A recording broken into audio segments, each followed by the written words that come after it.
Peace, peace, peace. Hello, hello. Can everybody hear me? Peace, peace, peace. Can everybody hear me? Shout out to everybody in the building. Put one in the chat if you can hear me, family.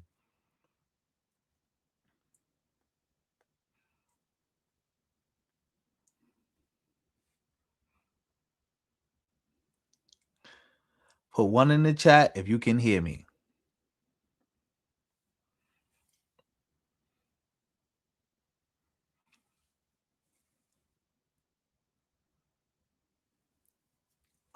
I guess no one can hear me. Oh, okay. Let me see. Something's going on. I guess no one can hear me.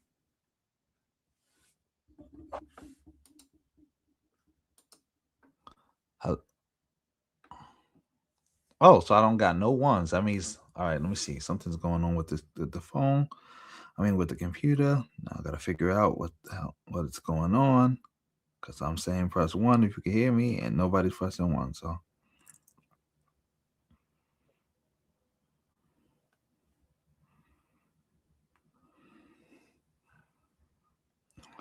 Dang. Come back to audio issues. Yes.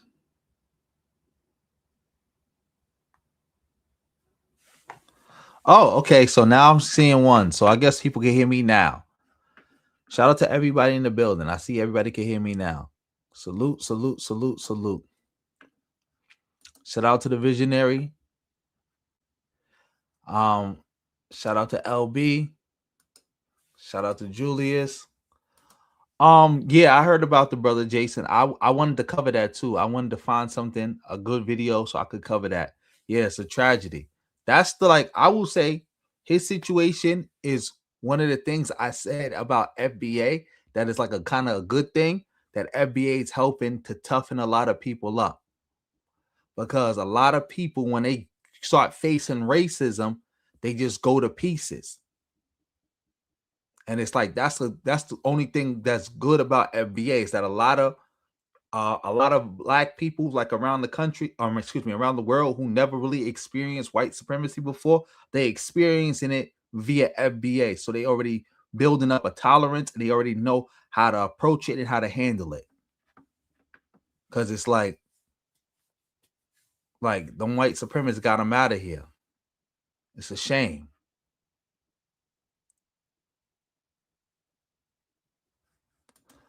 Shout out to the Palo Walla. Salute.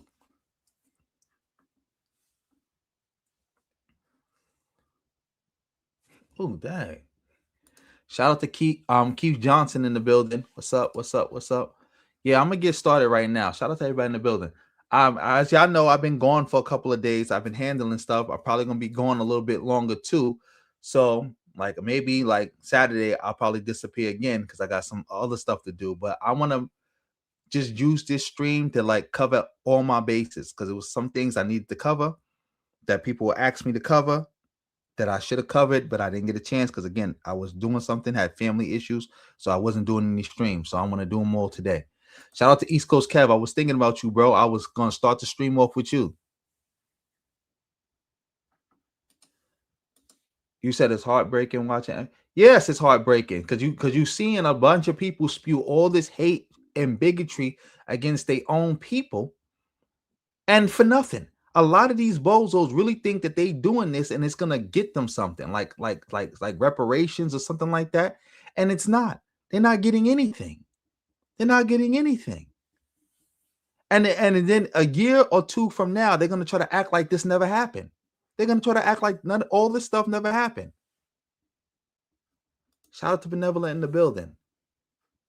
You said InfoWars is back. Don't the Onion own InfoWars right now? Oh yeah, East Coast Kev is correct. Everybody, family, make sure you liking the video, you sharing the video, you're commenting, you're doing all that good stuff. Help support the stream. Shout out to Khan Guru in the building. But yeah, let's get started. Let's get started. As you can see on my screen, family, this is a video by Afro Think Tank. Shout out to the brother Afro Think Tank. He putting out some positive, great work. I want to cover a second video from Afro Think Tank after this if I have time. If I don't have time to do it right now, I'll definitely do it tomorrow. I already showed love. I already hyped that other video about the what's going on in Ethiopia. So yeah, you already know. You said benevolence. You said, well, I think yes. Will it die off in a year? It will officially die like in a year time. It'll basically be super irrelevant because in a year from now, reparations is going to be made illegal.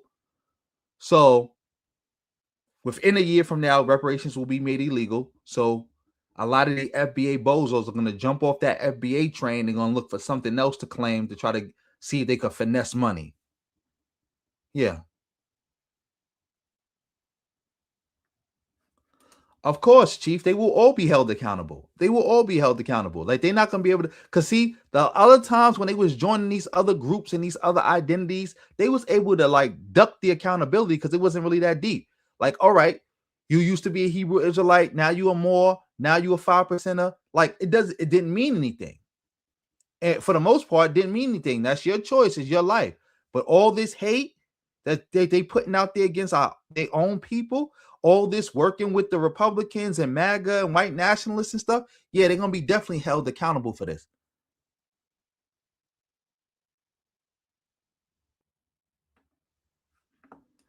No, I did not see that, Judge Ninja Fall. I haven't been on Twitter. That's the thing. I haven't been using Twitter, nothing like that. So I haven't been seeing none of this stuff.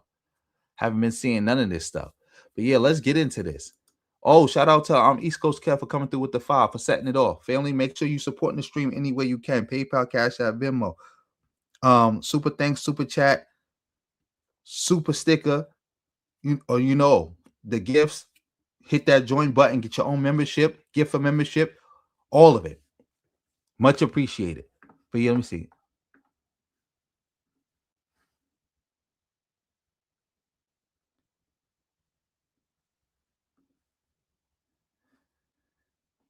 You said, let's see. East Coast Kev said, I'm all for G checking black. Yeah, no. This is like treason. When I say like I'm not banging with people, I'm talking about like people being held accountable. I'm talking about like treason. Like Clarence Thomas is a traitor. He can't give back the stuff that he did. He can't give that back. Matter of fact, I let me scratch that. I'll have a whole video about who can come back and who can't come back. Yeah, we could do a whole video on that on another time. But yeah, I want to get into this video from Afro Think Tank concerning FBA and not paying attention how Pan-Africanism is moving forward. Shout out to everybody in the building.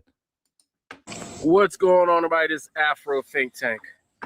Listen, some of you FBA are under the impression that I don't know where y'all getting any of y'all information from. Fox News, Tariq, Nasheed, whatever. But y'all under the impression that Pan-Africanism necessarily and specifically needs African Americans in order for it to work. Because a lot of you guys, you FBA weirdos are on here saying I see the name of y'all videos. Y'all doing some weird shit, right? Y'all saying is Pan-Africanism, will it work without African Americans? Or is Pan-Africanism hurting black people? It's just weird. The way y'all titling just lets me know y'all don't know what Pan-Africanism is. You think Pan-Africanism is Dr. Umar Johnson? That's a fact. But I never saw I saw some of those titles, but I never saw the first type of title he named. But I'm pretty sure it's out there. Like, I don't think he was lying about that. But yeah, it's all bozo, it's all nonsense. These people think that they the center of the universe. They have never accomplished anything. Nobody claiming FBA got any W's. And it's like they think that people actually need them, which is ridiculous. And you are grossly out of your depth. You guys are swimming in 2 feet of water, and you guys are not allowed to. The lifeguard won't allow you to go across the little barrier to get into the water with the big boys and girls who can swim. All right, because you guys are like y'all guys are so unintelligent. It's like, come on, guys, the effort you guys put into writing, FBO for life in people's comment sections and saying we delineation is working and and putting titles. You can easily just type in what is Pan Africanism doing. It's real simple, and you'll see. Like for instance, the most Pan Africanism activity that's happening right now is between the continent of Africa and the Caribbean. See, the Caribbean are black folks who own their islands, right? It's nations. I know you guys don't know what nationality. I know y'all don't understand that Jamaicans, Haitians, Barbadians, and all of them, those are nations, countries controlled by black people, governments, everything. They got institutions, it's all black, right? They are coordinating now with the continent of Africa with various different countries in order to connect the economies, giving the Caribbeans an opportunity to tap into a market, right, where they can sell their goods and services, right, to a massive market, where they can get products and services and manufactured goods from Africa instead of relying on the UK and all that stuff. It's so bad. It's so bad that the UK is threatening the Caribbean islands, okay? Threatening the Caribbean islands, right, who to stop immigration from Africa, or they're going to make Caribbeans be required to have visas to go to Europe. I didn't know that. Shout out to Afro Think Tank for coming through with this new information. I did not know that. You know what's so funny? That's what they did to Marcus Garvey. That's what the Europeans had America do to stop the UNIA and stop black people from going to Africa. Because that's another thing. All these bozos who keep arguing against Pan-Africanism talk about, oh, Marcus Garvey never went to Africa. Dang. Oh, why y'all never went to Africa and all this other stuff, not knowing that the European powers working with America has sabotaged every back to Africa movement. Sabotage every back to Africa movement in the worst way. So yeah, they always do stuff like this. Always. Because they're upset that the Caribbeans are offering $200,000 gold membership into the country. So if you have $200,000 on a retainer, you can get citizenship in a lot of these countries. Now, why would Europe be upset about that, right? Because Europe is saying, oh, you can't vet. They're saying the Caribbean don't have the ability or the technology or the wherewithal to vet the people that they're allowed to come in their countries. So the white man is telling black nations who they're not supposed to let in their countries. This is white supremacy. Right? This was happening on the globe. While you guys are still arguing over somebody being called a kata way back when, never. While you got 50-plus-year-old FBA members still having the same 5-year argument about name calling like a bunch of elementary schools. I'm just still completely and totally FBA still completely and totally irate about some mysterious Caribbean calling them a kata. Right? They are on fire. That is the Yes. You know what's so funny? I wanted to stop him real quick. But yes, it's not just about FBA trying to have the same conversation every for the last 5 years. The funny part about this is that everybody else is moving on while these FBA bozos gonna sit here and want to still have the same conversations, period. Not just about, oh, somebody said this and somebody said that. They want to sit in America and still argue about, well, who's black, what does about civil rights, what does this new name change mean to you? Do you like it? Do you don't? It's the same nonsense. White supremacy. Oh, black people not getting the short end of the stick. It's the same nonsense. It's no progression. It's like even when they change, because like I said earlier, a lot of these people are gonna drop this FBA bozo stuff within the year. Not within this, within 12 months' time, they're gonna drop this stuff, right? They're gonna drop it, get new names, and they're gonna still have the same conversations over and over again. Maybe the conversations might not be so xenophobic, but it's gonna be the same nonsense over and over and over again. Like disgusting. Wait, somebody wrote me a comment. Let me see. Let me take a look at these comments real quick. Somebody said this. Let me see.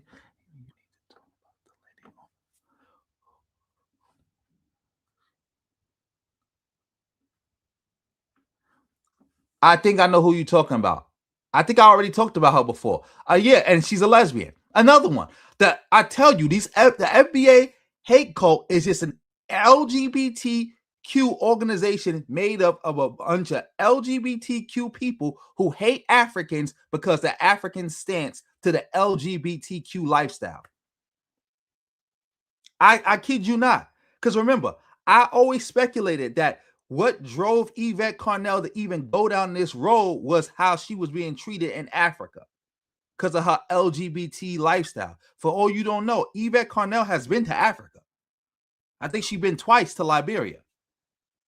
And I think people wasn't accepting of her lifestyle and she was mad. Like she even put out a tweet before justifying black LGBT people for betraying black movements because of a lot of black movements don't bang with the LGBTQ lifestyle. So she justified those black movements being those black gay people betraying those black movements, like infiltrating them and betraying them.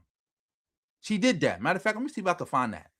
Matter of fact, I ain't gonna look at that right now. I ain't gonna look up for that right now. Yeah, let's keep it going.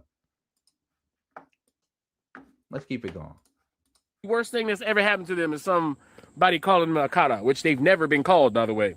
Keep in mind, they've heard the word, they've never been called a kata, right? But they're so offended, right? While all that's going on, Pan-Africanism is fighting against white supremacy on the global scale. Pan-Africanism is making it so African countries, I know y'all think all of Africa is beefing because y'all see South Africa beefing with a few countries.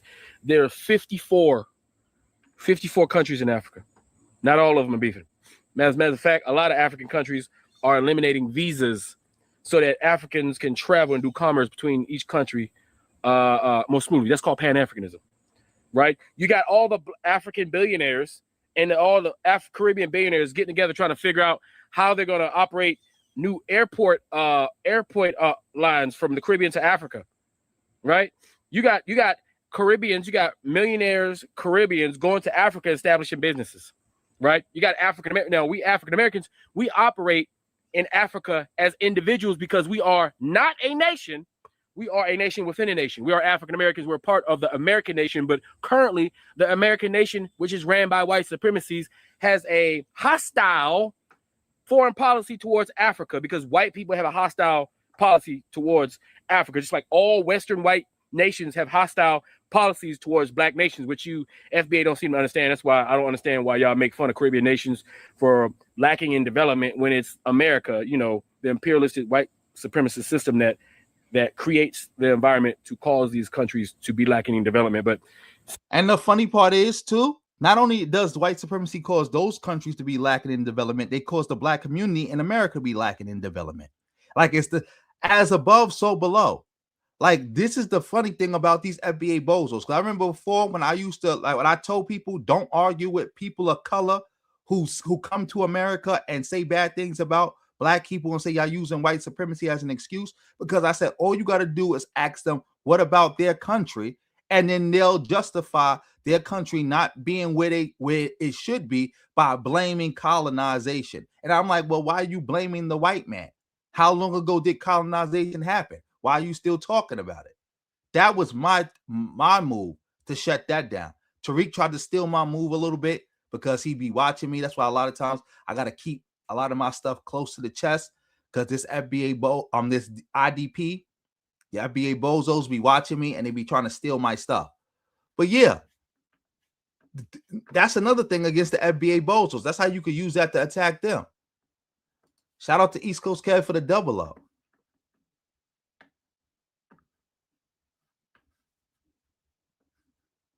Yeah, like I said, they're going to fade and they might be something more hateful that comes after it. It might not be. It doesn't matter. Those people are bozos. And again, I'm happy you recommended this. Like, salute, bro. That's why I said, people, y'all got my DMs and stuff is always open. Like, again, I don't use social media like that. So sometimes I'll be forgetting to check stuff. But emails, social media, all of it's always open. If you think and YouTube got DMs now, they got the DMs back. So it's like, if you think I should see something or I should react to something, just shoot it to me. Yeah, just shoot it to me and I'll see what I could do. But yeah, salute. Shout out to you for that double up. Let me see. Somebody said Tariq never called me out for a debate. Tariq was lying. Tariq has me blocked on all social media platforms. So how he called me out for a debate? How you gonna debate somebody who's blocked? He would at least have to unblock me first. Matter of fact, just we're gonna do a little segue real quick. Just a little one. Nothing major. Just a little one right here. Can everybody see my screen? I'm on Tariq Nasheed's Twitter page right now. What does it say? Tariq Nasheed has blocked you. So how did he ever call me out for a debate on Twitter when I'm blocked? How can I debate somebody who has me blocked? And don't say he blocked me because I refuse to come up. Because I got the proof that I've been blocked. And it's not just him, it's all these bozos. You see, where this other bozo at? Other bozo. Got me blocked. The black channel has you blocked. Mind you, I think I added him from my old Twitter account and then he blocked me. And he's so much on my meat. I don't think I ever added this account before. He just saw I had a new Twitter account and blocked it off GP. I never tried to talk to him or nothing. I never did. That's what I keep saying. People talking about I'm running from these people. I'm hiding from these people. They calling me out. They saying that to y'all because they know y'all never gonna go look. Y'all never gonna go check. Oh, dag, I got notifications and stuff on Twitter. I didn't even check it today. Shout out to everybody who was writing me. I see that's how true it is. But let me switch back to this. Let me make sure my audio's still good. I never ran from him.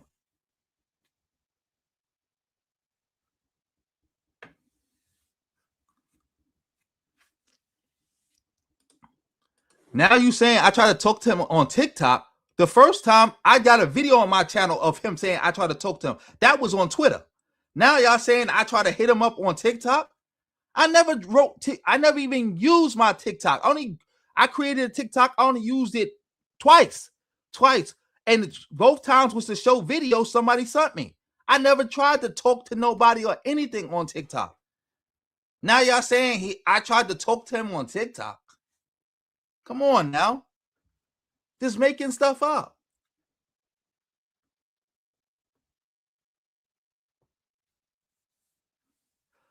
Like he just making stuff up, man. He just making stuff up.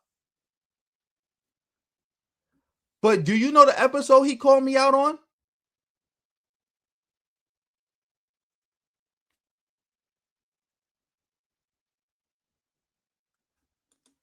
Dad, that's crazy.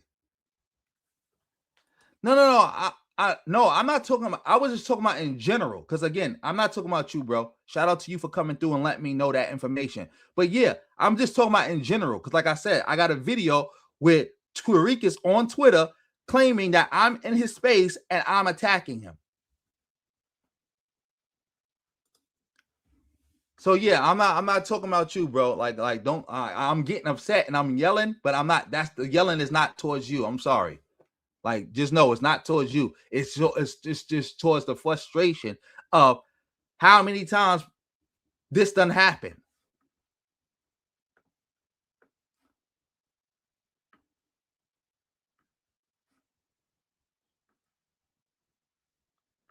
Yes, it got to be somebody faking me because I would never even use the term Jewish asset. Like, I don't engage in anti-Semitic conspiracy theories. I don't believe there's a mystical cabal of Jews like running everything. I do not. So I wouldn't even call them a Jewish asset. Like, why would I do that?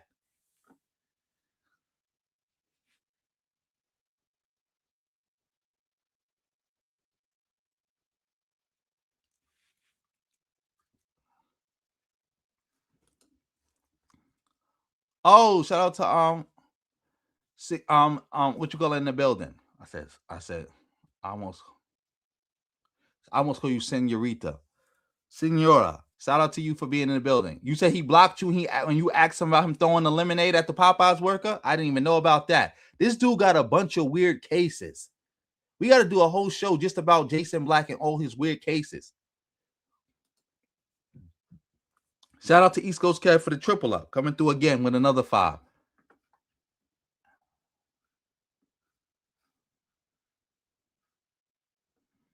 They gonna be mad for any reason. It ain't about. There's no principle in them being mad. They just mad.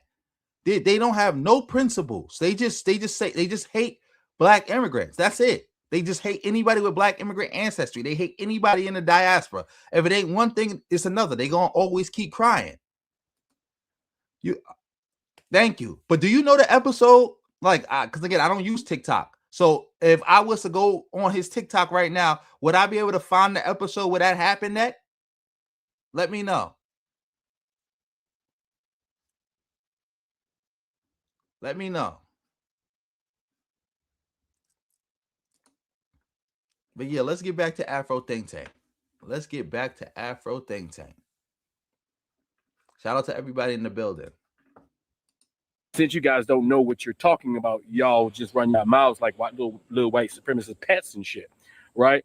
But so just so you know, Pan-Africanism is actually doing real things in real life. Because Pan-Africanism, right, who is included in Pan-Africanisms? African heads of state who actually got their head on their shoulders. Because believe it or not all African heads of state are corrupt. We actually have some good Pan-African heads of state. Because like I said, there's 54 countries, meaning 54 heads of state. And then you have endless numbers of politicians in those countries. So yeah, it's more complicated than you can believe. But I'm just happy that the Caribbean islands are taking it upon themselves to say F you to the UK, F you to France, F you to your visa, because they rather connect economically, socially with their African brothers and sisters. Now, do they have, if the Caribbean got their own version of FBA who say they're not African? Yeah. They got some weak ass Caribbeans who are self-haters.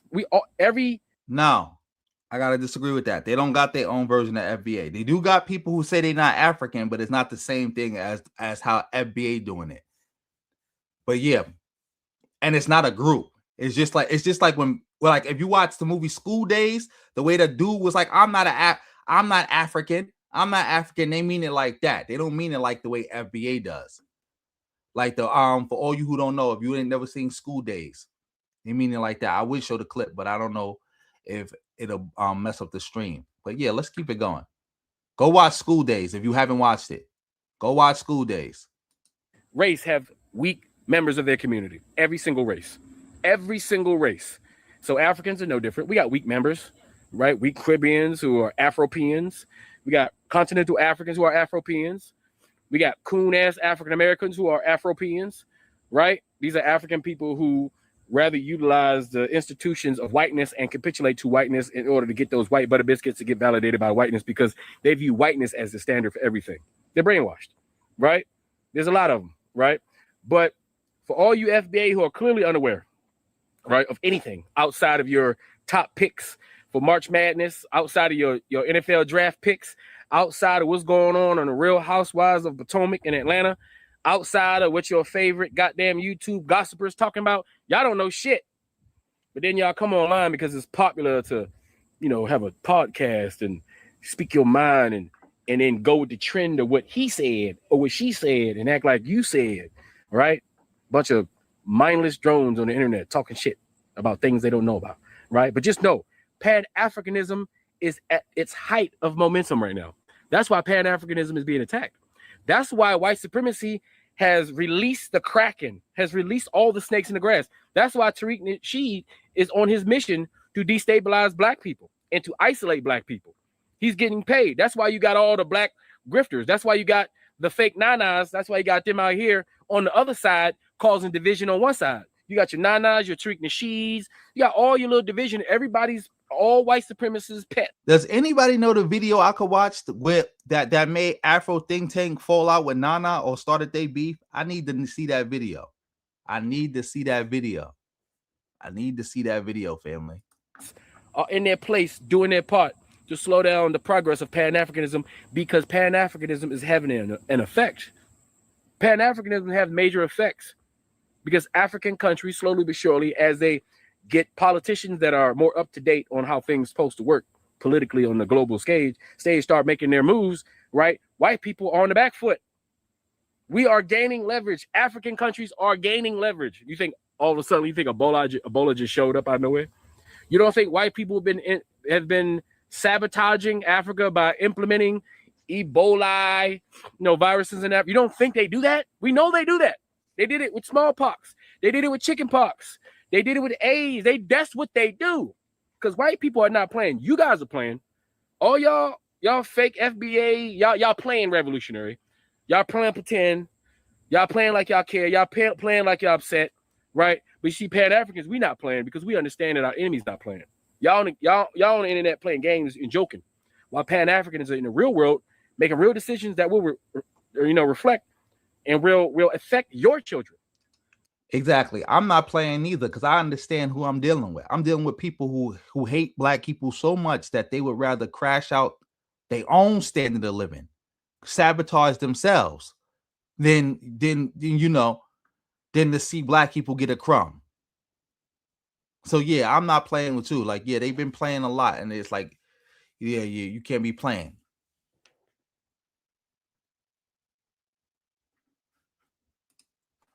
Racism. That's why. Because remember, the world has been set into a caste system.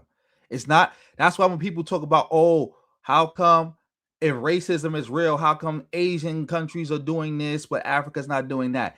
Racism is not a binary. It's a caste system. It's a caste system. And Asians, especially East Asians, are up there. Are up at the higher levels of the caste system. This is the reason why they were allowed to have, the Asian countries were allowed to have quotas. They were allowed to put tariffs on products. They didn't have to abide by free trade. Remember that. The free trade, the neoliberalism that they make Latin American countries, Arab countries, and like all the brown countries and African countries abide by. And if you don't, they'll kill your leadership and all that other stuff. They never tried to make Korea, Japan abide by any of that. In fact, they made sure they got the opposite treatment because they knew that neoliberal free trade, no barriers and all that other stuff, you would kill your industries, or you would never be able to build industries. Like if they put those same standards on the Koreans and the Japanese, there would be no Samsung. There would be no Nissan. There would be no Honda. There would be no Hyundai. There would be no Nintendo. There would be no Sony. They did that on purpose. That's the thing people got to always remember. America picks winners and losers. They decide who's going to win and who's going to lose based on how they're going to do them. They allow that to happen.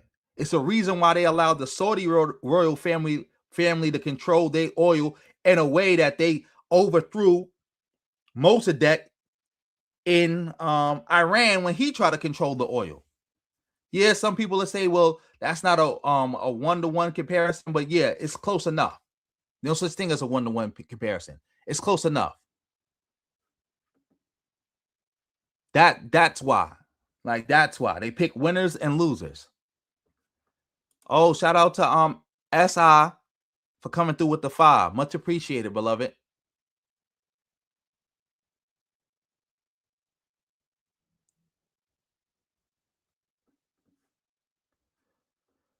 Shout out to you.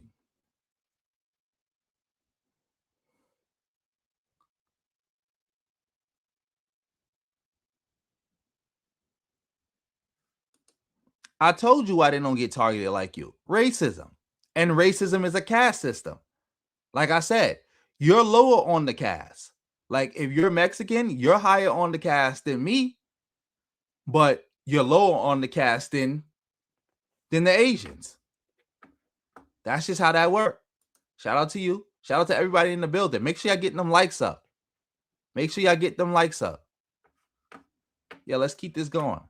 You better be lucky that Pan-Africans like me are out here doing shit in real life, right? And not just sitting on here talking shit to you motherfuckers.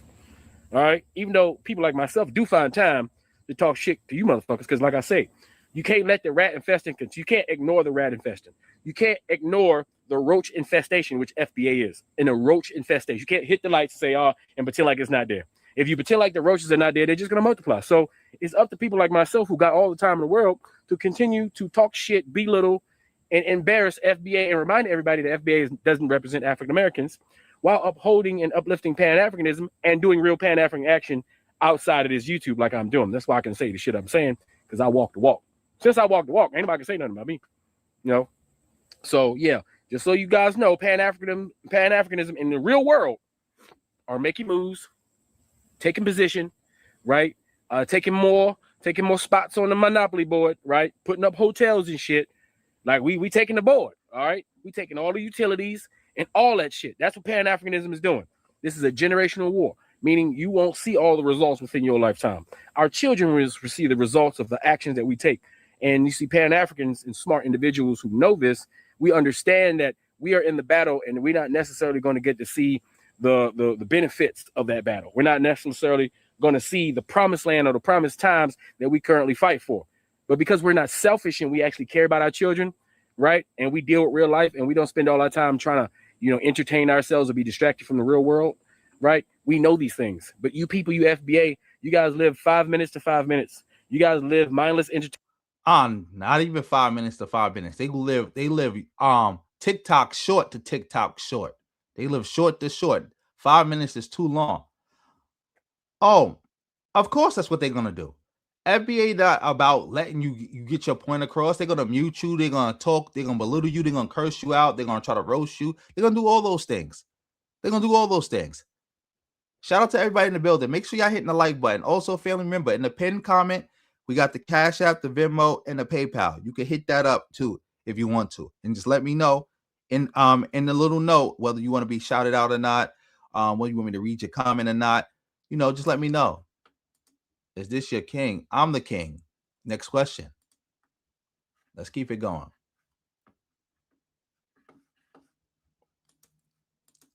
You said Afro Tank is your favorite YouTube. That's good. That's good. That's a good favorite YouTuber to have. Shout out to Ninja. Got good taste.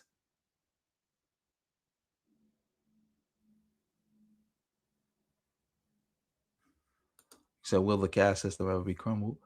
If we could crumble it, that's the only way it's going to get crumbled. Like Frederick Douglass said, power concedes nothing. We got to crumble it. It ain't going to crumble on its own.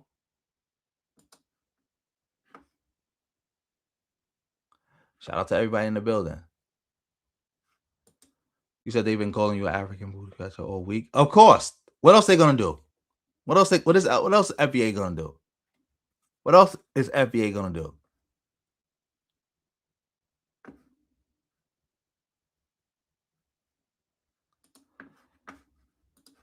To mindless entertainment. You just want to laugh and joke and cackle and fight because it's fun. It's fun for FBA to come online and talk shit. They're enjoying it. This is the most interaction FBA, the people who call themselves FBA, this is the most interaction they've ever had. They've never had this much attention. The hateful Afropeans, they've never had this much attention because the people that cause hate and division online are people who cause hate and division within their families, within their communities. These people are the pariahs of their own communities. I guarantee you. That's why they got so much time to be online 3, 4, 5, 6 hours a day, every single day, in the middle of the day, having panels. Like, are you not at work? What do you do for a living? Because I swear, any successful person is not getting offline. Listen, is not coming home from a hard days of work and spending 4, 5 hours online 5 days a week. They're not doing that. All right. Unless they making some cake, right? And if they ain't making no cake, because most of these FBAs ain't making no money. Only a few of them are making money. And the ones that's making money are just grifters who slide to the next grift and slide to the next grift. They figured out how to do it. They will capture a fool any day because a fool is born every day. And every day a fool is willing to give it their money to somebody that's slightly smarter than them and got a little bit of charisma. But anyway, that's all I got to say. Just understand, you can make all the videos about is Pan-Africanism hurting us?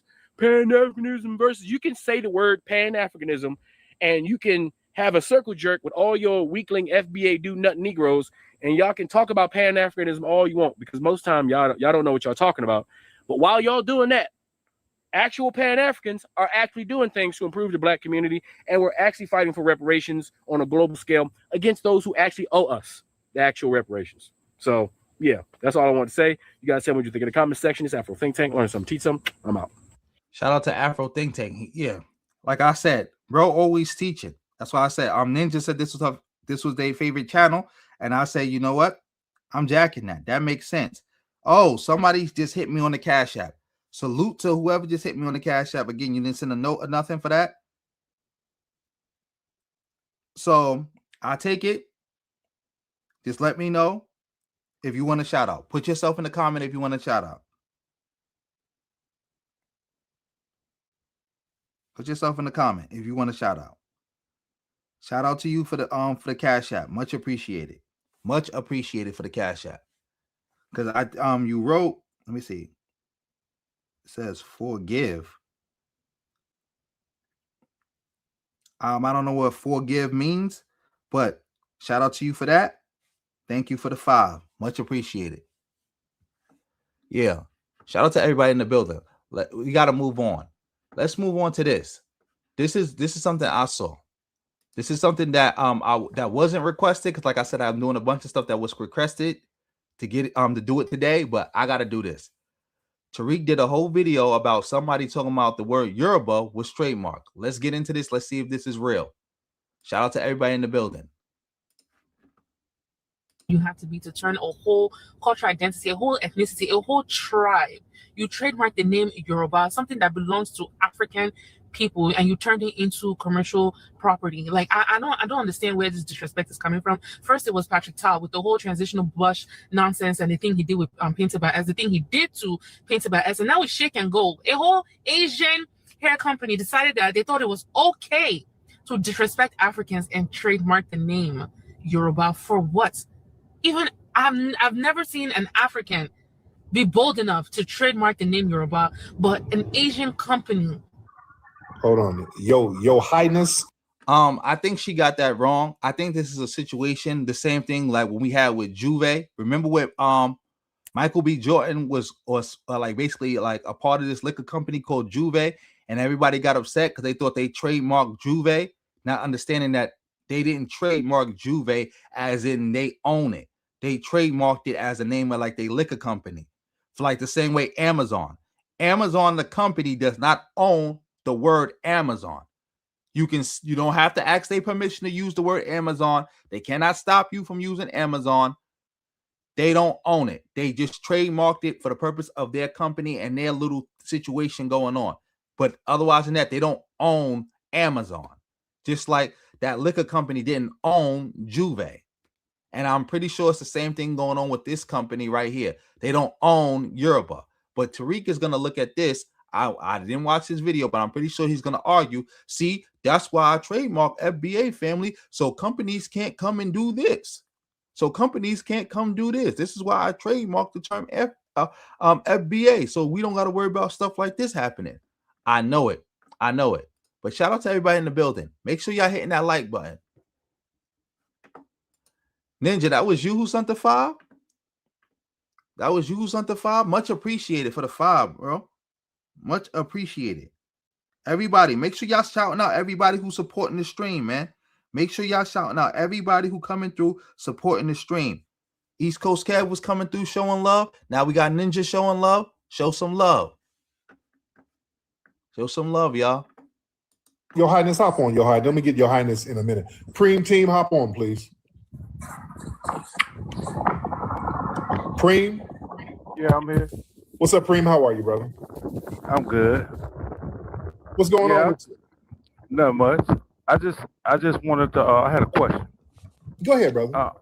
I don't know if you heard about this Asian hair company in New York that trademarked the word Yoruba. Yeah, I heard about that, and this woman was online complaining about it. Right, she's Nigerian, I think. Right. Yeah. My whole thing is, I hear people saying that, Tariq, trademark FBA. That if you did, that's a smart thing. Yes, it is. Yep, and I had no. I saw it. See, like I said, I didn't even have to watch this. I already knew. Tariq was going to use this as a way to saying, look, I trademarked it. It's a smart thing. No, it's not. You trademarked it as in you own it. It's your own intellectual property. Nobody can't use it. You didn't trademark it the way Amazon trademarked the word Amazon. Because if you did, then other people could still come behind you and trademark FBA. You know, I could start a company right now called Amazon, right? You do know that, right? I could start a company called Yoruba. I could start a company called Juve. Doesn't mean I'm claiming ownership over the word. I just have a company named that. Just like you had people who had companies called African American. Somebody else had a company called Black American. Making a company that is one thing.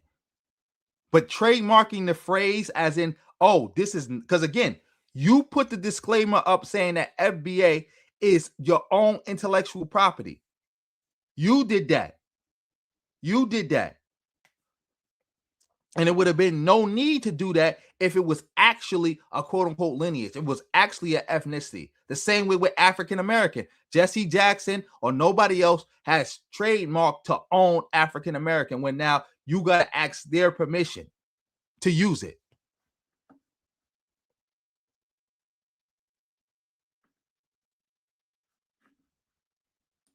You said I'm working too much for black people? Nah, I'm not working. I'm not working too much. I'm not even working hard enough, if you want to be real. Not even working hard enough, if I'm going to keep it honest with you. But shout out to you for that. They sound dumb because they are dumb. FBA is a bunch of dummies. They're a bunch of dummies. That's what they do. You can't trademark it. That's the point. That proves that Tariq was lying. Because if you look at his trademark, he trademarked the phrase. He owns it like the same way if I created a new term and I can phrase, like say if I wanted to trademark dark ebony American, I own the term. Nobody can't use the term. It's not the same as if I try to trademark black American. Yes, if I wanted to create a company, because again, as you can see, this the word that the person's talking about the term Yoruba, it's a company, just like Amazon is a company. Amazon doesn't own the term Amazon. They don't own the Amazon River. They don't own none of that. It's a company called that. That's like if I wanted to make a company called Zulu, or I wanted to make a company called Mississippi. It's just the name of the company. Nobody's saying that they own it. Tariq, on the other hand, with his FBA trademark, is saying that he owns it.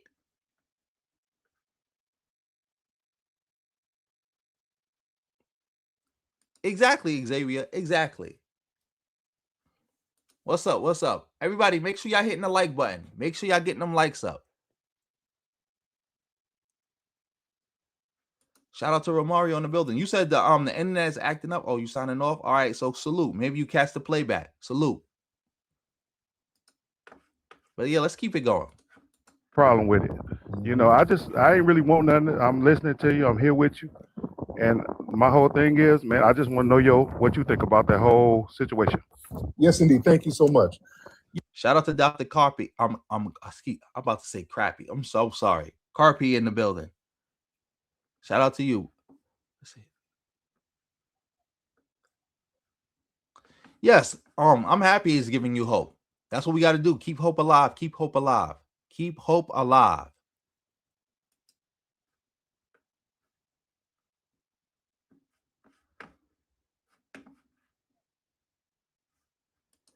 They didn't trademark the whole language. That's the thing. It's a hair company. Just like I said, Amazon didn't trademark the whole Amazon area. They didn't trademark it like that. Like, again, there's different types of trademarks. It's different types of trademarks. Like where you could trademark something like as in the stylized writing of it, or you're trademarking the name, but it got a whole longer name. Yeah, let's go. Shout out to Konguru.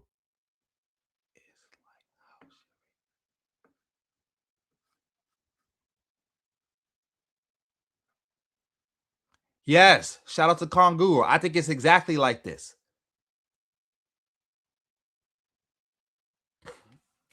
I think it's exactly like this. No, Japan won't become broke. Don't worry about it. It will not become broke. America won't let it become broke. Shout out to Off Code for coming through with the 2 jewels. Much appreciated. Shout out everybody coming through supporting the stream. Yeah, let's get back to this. Yeah, there was a woman online making a video complaining that an Asian company trademarked the word Yoruba. And Igbo is trademarked too. I think another Asian company trademarked Igbo. A lot of their tribes, the names are trademarked by Europeans and Asians. Yeah. And a lot of these terms are trademarked by foreigners. And they're complaining about how, they can't sell certain products because these Asian companies own their trademark. That's why they try to That's a lie. That's a lie. You just made that up. He just made that up. Show me where somebody's saying they can't make a product or they can't sell their products because somebody trademarked their lineage.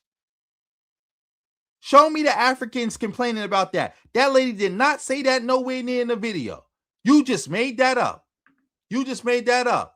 Shout out to Off Code for doubling up with 2 more jewels. 100. Much appreciated. Tariq just made that up. He just made that up. Exactly. That's what I was saying before when somebody said, oh, African American is trademark. I said the stylized logo for African American is trademark. Not African American itself.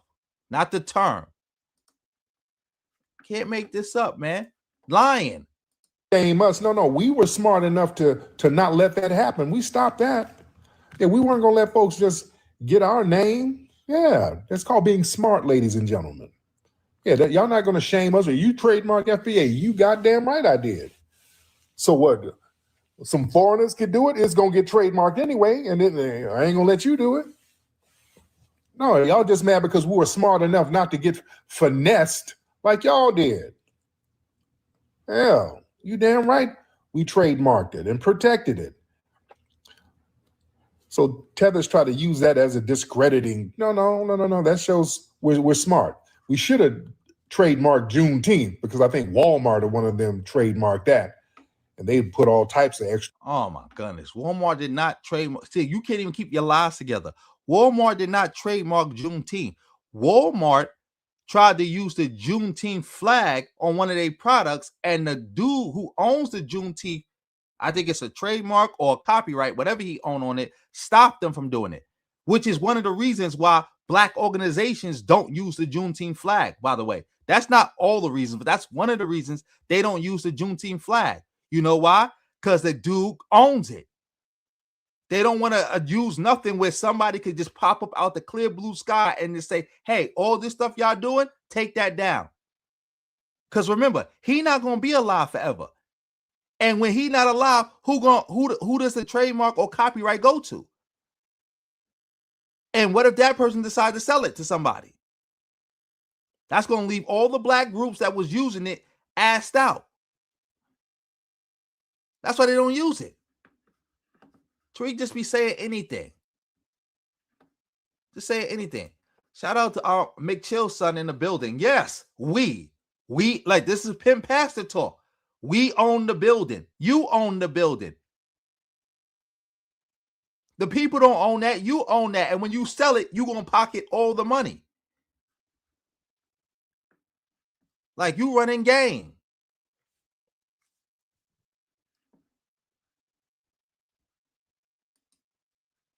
Exactly. That's where it go. That's where his trademark is going to go if something happened to him. But I'm talking about the Juneteenth guy. Oh, Congruent. Thank you. Yes. Tariq trademarked Ogun juice. So, like, Tariq, aren't you stealing from Africans with an Ogun trademark? Aren't you stealing from them? Shout out to Naps in the building. Make sure y'all go subscribe to Naps channel. Of course, gets worse by the day. Gets worse by the day. You can't make this up, man. Shout out to Dr. Carpy in the building. Did I shout you out already, Dr. Carpy?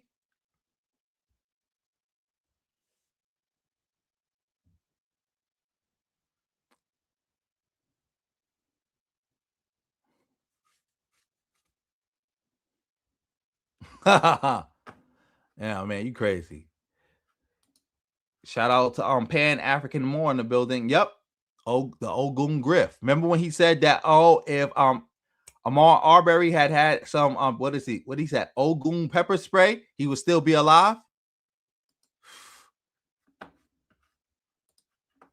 To shit on it. So yeah, you're supposed to, anything that's culturally yours, trademark it. Yeah, our ancestors knew that. They knew how to trademark and get copyrights and get patents. Yeah, that's a foundational Black American tradition. Yeah, we I thought y'all hated the trademark office. I thought y'all said that the only thing the white man ever created was the patent office, was the trademark office, where Black people created everything, and then the white man just came behind them and trademarked it. I thought that was the case. I thought that was the case, Tariq. Now you saying that FBA's love the patent office and we've been using it this whole time? That's a contradiction. knew how to go get patents and stuff, like Lewis Latimer and Granville T. Woods. He was very good with his patents and trademarks. He fought Thomas Edison and won because we knew how these people would steal your ideas because they stole all our shit during slavery. Half the shit in this country we created and didn't get credit for it because they wouldn't let you get patents if you were enslaved. So the slave owner would just take credit for all the shit we would create. Yeah. So we said enough is enough. So when we got that freedom popping, we started trademarking our stuff left and right. We got 50,000 patents coming out of slavery. Oh yeah, Thomas Edison was a thief. All he did was create a path to the patent office. He was stealing everybody's ideas. What did I say? I just said that. I just said, like, wasn't that what y'all used to teach? That everybody used to just steal everybody's ideas with the patent office, but we was the one who's created everything. Now you saying FBA loved the patent office and got it popping? Like, come on now. But y'all, you know, some FBAs will say I'm not being fair to him. But, you know, I think I'm being fair to him. But yeah, I'm gonna let him keep talking.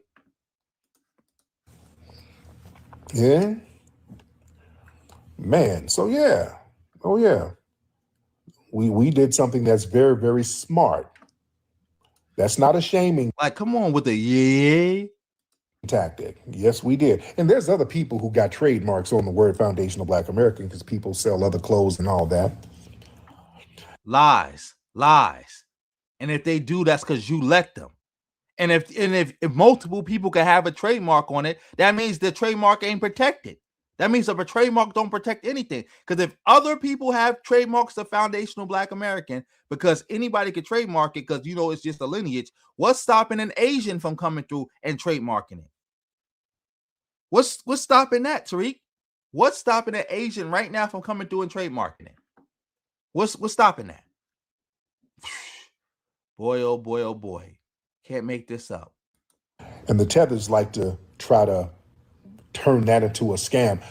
It's trademark. He's going to make all the money. What money? Ain't no what money. With tethers, there's always some kind of pool of money that's supposed to be scammed away from somewhere. Tariq is making all of the FBA money, nigga. Where's the money?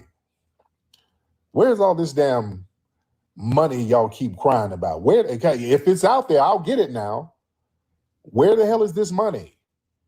Because tethers keep crying about all of this FBA money that's somewhere. I have not seen it. Tell me where it is. Because I will go get it.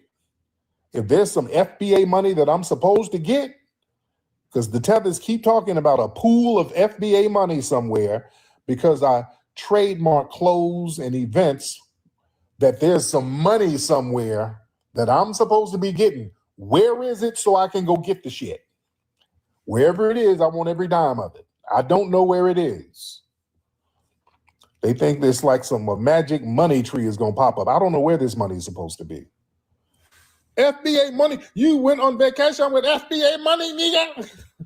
this magic beans of money somewhere. All right. But tethers with their musty imaginations. All right. Yeah, they love projecting. Oh my God. You love projecting. This is what this man does for a living. You just sit around talking about, make everything about immigrants. Oh, black, the tethers are doing this. The tethers are doing that. Remind you, tether's a slur, by the way. Don't ever let nobody tell you otherwise. Tether is a slur.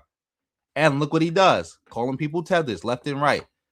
Shout out to Xavier for coming through with the 1,000 jewels. I take the GOAT trophy because you know I am the MVP. So yeah, I'll take my trophy. I'll take my trophy.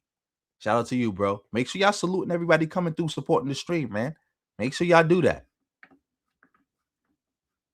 Yes, all he do is crack corny jokes. Yes, the algorithm is money. And on top of that, them FBA t-shirts you were selling is money. Talk about, oh, there ain't no money to be gotten.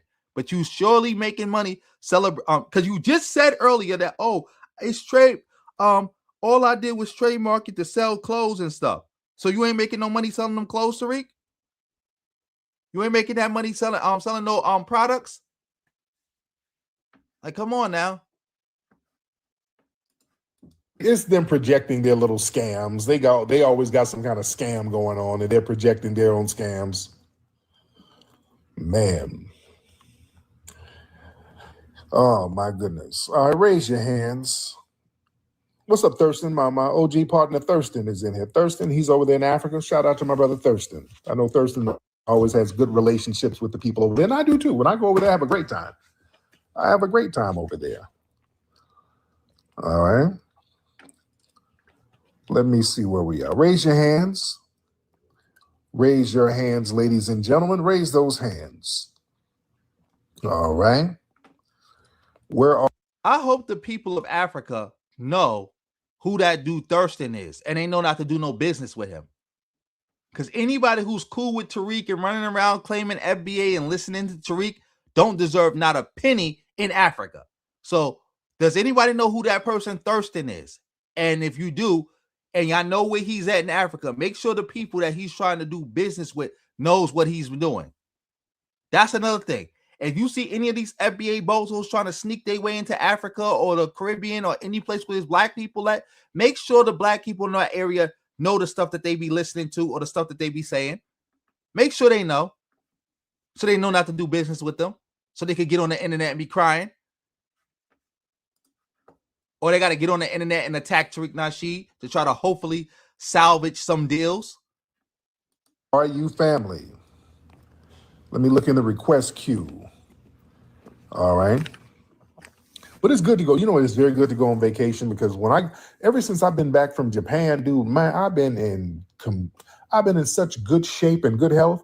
That Japan trip really helped me out a lot, just health wise. Sometimes going to different countries for a couple of weeks, man, you go to these different countries and you can just kind of detox from all the poisons that's in the foods over here, man, because we don't realize the junk. Wait, time out. There's poison in the food? Why mighty FBA ain't stopping the white man from poisoning the food? This is your homeland. So Tariq is preaching running away from your homeland because the food is poisoning your homeland and you can't get better food. So what are you trying to say, Tariq? Are you about to become a refugee? Are you about to like ask for asylum somewhere? Are you going to become like a dietary migrant where you're going to leave America and go to another country for dietary reasons? Is that what you're saying? Inquiring minds want to know. Keep going. They put in foods, all that high fructose corn syrup and them purines and the foods over here and additives and chemicals. It's so much bullshit in our food that other countries don't allow. Other countries don't allow. That's why before I left, y'all remember right before I left Japan, I was all sickly. I could barely talk and breathe and shit. Yeah. My legs and feet hurting. Down bad. I could barely damn talk. That's one of the reasons I kind of leave the country sometimes, man. Well, not sometimes, a lot. You just got to detox or just go to a different city because California's, I'm in Los Angeles. It's a toxic city. There's all types of You're not in Los Angeles. You live in some white gated community somewhere. Maybe technically you might still be in Los Angeles because Los Angeles is like a funny put together city where it's like Los Angeles is like the city. They call the surrounding suburbs also Los Angeles, and then the city took over the suburbs, so now that's all Los Angeles. And then you got Los Angeles County, and you got the Los Angeles metropolitan area, and y'all all just call I call all that LA. So it's like when somebody say LA, do you know what, like technically speaking? Yeah, maybe. But yeah, Tariq is a dietary migrant. Tariq is making his case right now. So when y'all see that Tariq is gone for like a month and he in China for a month, he gonna be like, family, I told y'all I was sick. I could hardly talk. I could hardly walk. I'm just here getting recuperating. I gotta recuperate in Thailand for 3 months, family. I gotta recuperate in Thailand for 3 months. That's what's gonna be Tariq, man. Watch. A dietary migrant. He gonna be looking for something else to eat when he in Thailand too. He ain't fooling nobody. Chemicals and pollutants and shit. That's why Michael took his Michael Jackson. He didn't like, Central LA and all that. That's why he went all the way out there to Santa Barbara and had Neverland to get away from all the smog and the pollutants. Yeah, we got polluted air out here like crazy. Yeah, man. We got a lot of polluted air out here. So when I go to different countries, like Japan, they're super clean. Everything is clean. The food is more organic and just clean eating and just getting the junk out your system. Yeah, getting all that junk out your system. It's phenomenal. I feel like $1 million damn bucks, man. Yeah. IDP fleeing for a meal. Will flee for food. That's Tariq Nusan. Will flee for food. Will flee for food. So where else you gonna be? You gonna be in Italy? Because I heard they got good food over there, but I don't think so. Like sidebar, I think Italian American food is better than Italian food, like authentic Italian food. Like if you ask me, I'm pretty sure. I'm not. I can't say for sure, but I kind of feel that way.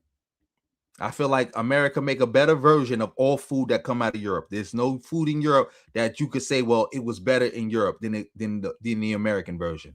I'm not jacking that. I may be wrong. But let's get back to this dietary migrant who will flee for food. I want to go. Bali's nice. Bali's real nice. Bali's very, very nice. But yeah, I feel like $1 million. Man. But getting all that stuff out your system, oh man, that's sometimes you just get Thurston in there, because again, I want to hear Thurston's voice and find out where he at, so we could tell people like don't do no business with him. Shout out to the hood mistress in the building. Oh yeah.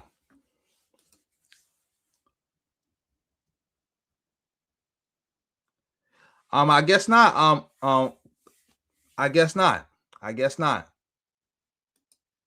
I guess not.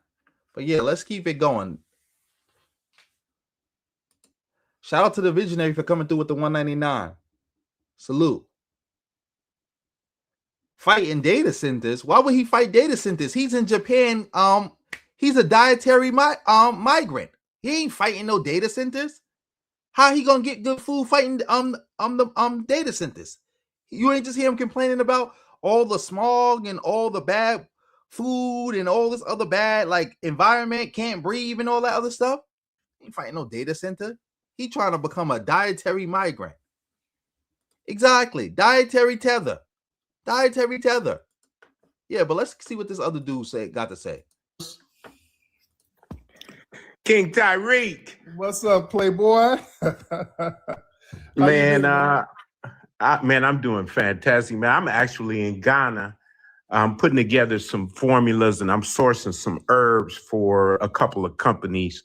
Okay. And I've developed a whole bunch of new formulas. Oh, good. But we got an FBA stealing in Africa for companies. What companies? Did the white man send you over there to Ghana to go find out what's going on over there? To go get some herbs so he could go trademark them, copyright them, try to get his Monsanto on, sell them back to seeds? Is that what's going on? Is FBA operating in Ghana as undercover agents? to find out what's going on.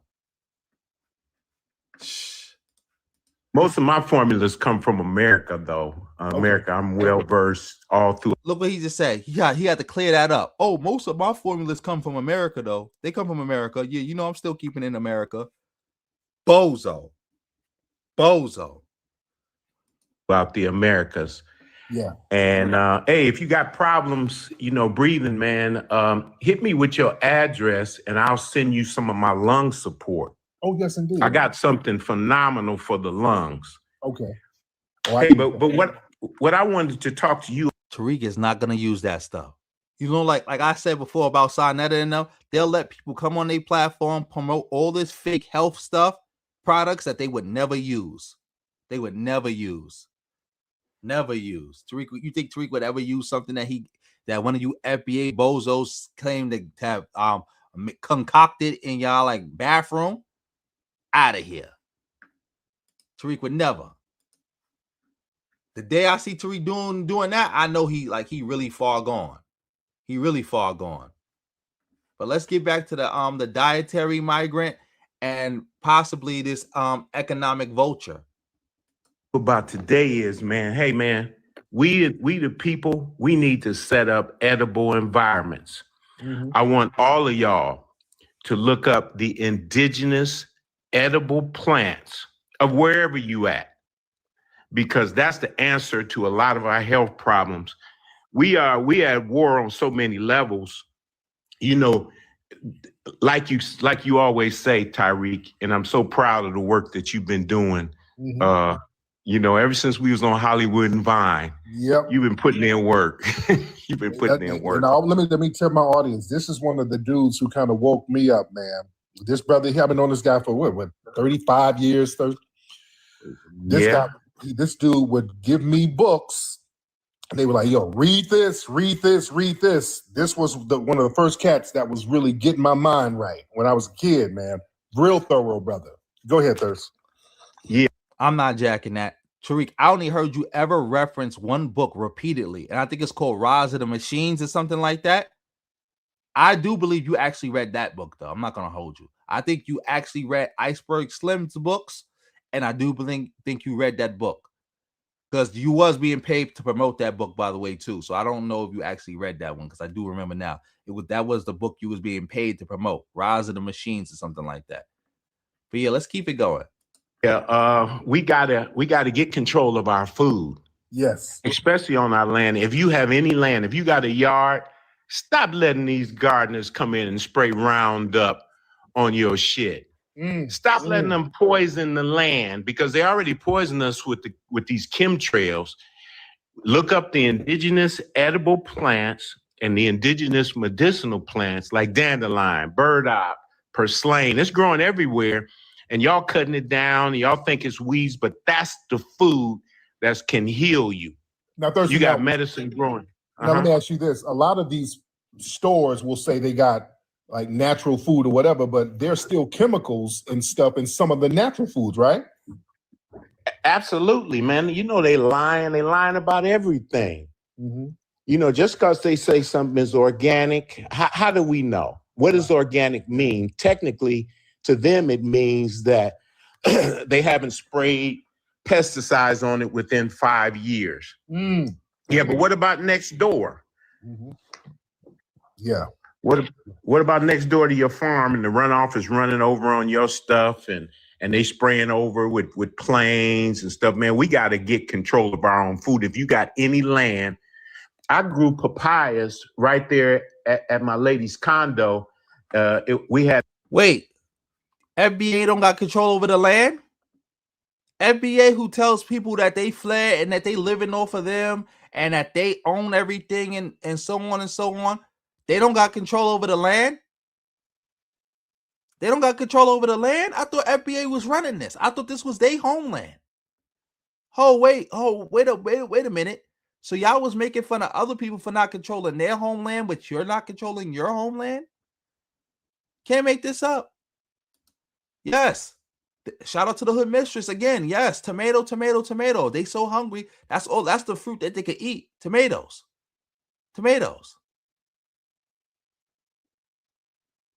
Like, come on now, tomatoes. Who's married to a Ghanaian? Who? Shout out to everybody in the building. Shout out to the Black Merlin. Oh, I didn't even catch that. IEP for IDPs. That's correct. IEPs for IDPs. Correct. But Tariq might not be an IDP no more. He has transcended IDP to dietary migrant. Tariq is now a dietary migrant. He's a dietary migrant. He's talking about going to Bali and all that. Good evening, Jackie. But let's get back to this this dietary babble. The strip of land that wasn't 2 feet all around in the back. I grew a papaya tree, had 20 papayas on it. Just by composting all of your scraps, start putting your scraps in a bucket, and go outside and dig a hole and put it in there and cover it up with dirt and do that all over your yard and start planting you whatever seeds that you can get that are organic, heirloom, or indigenous. The dandelion plant and the wild mustard green, it grows everywhere, every season.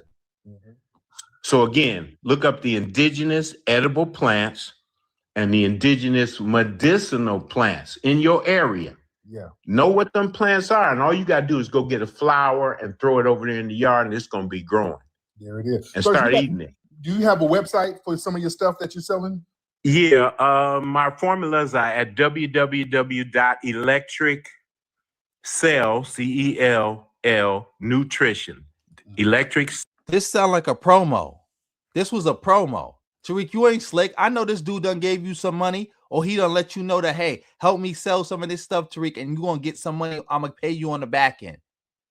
You ain't slick. This was an ad. Tariq think he's slick. Tricky ass dietary migrant. Thinking he's slick. Cellnutrition.com. Yes, indeed. I'm gonna DM you. I know I'm following you here. I'm gonna DM you my address so you can send me some stuff. How's Khalid? Have you talked to Khalid? Man, I talked to Khalid. He's doing great. He's up in the Bay Area. Oh, cool. He's back up. Man, there. we ought to get together, man. You know, we got some of the baddest musicians on our planet in our musical family. That Hollywood and Vine family. Yep. We need to put some stuff together.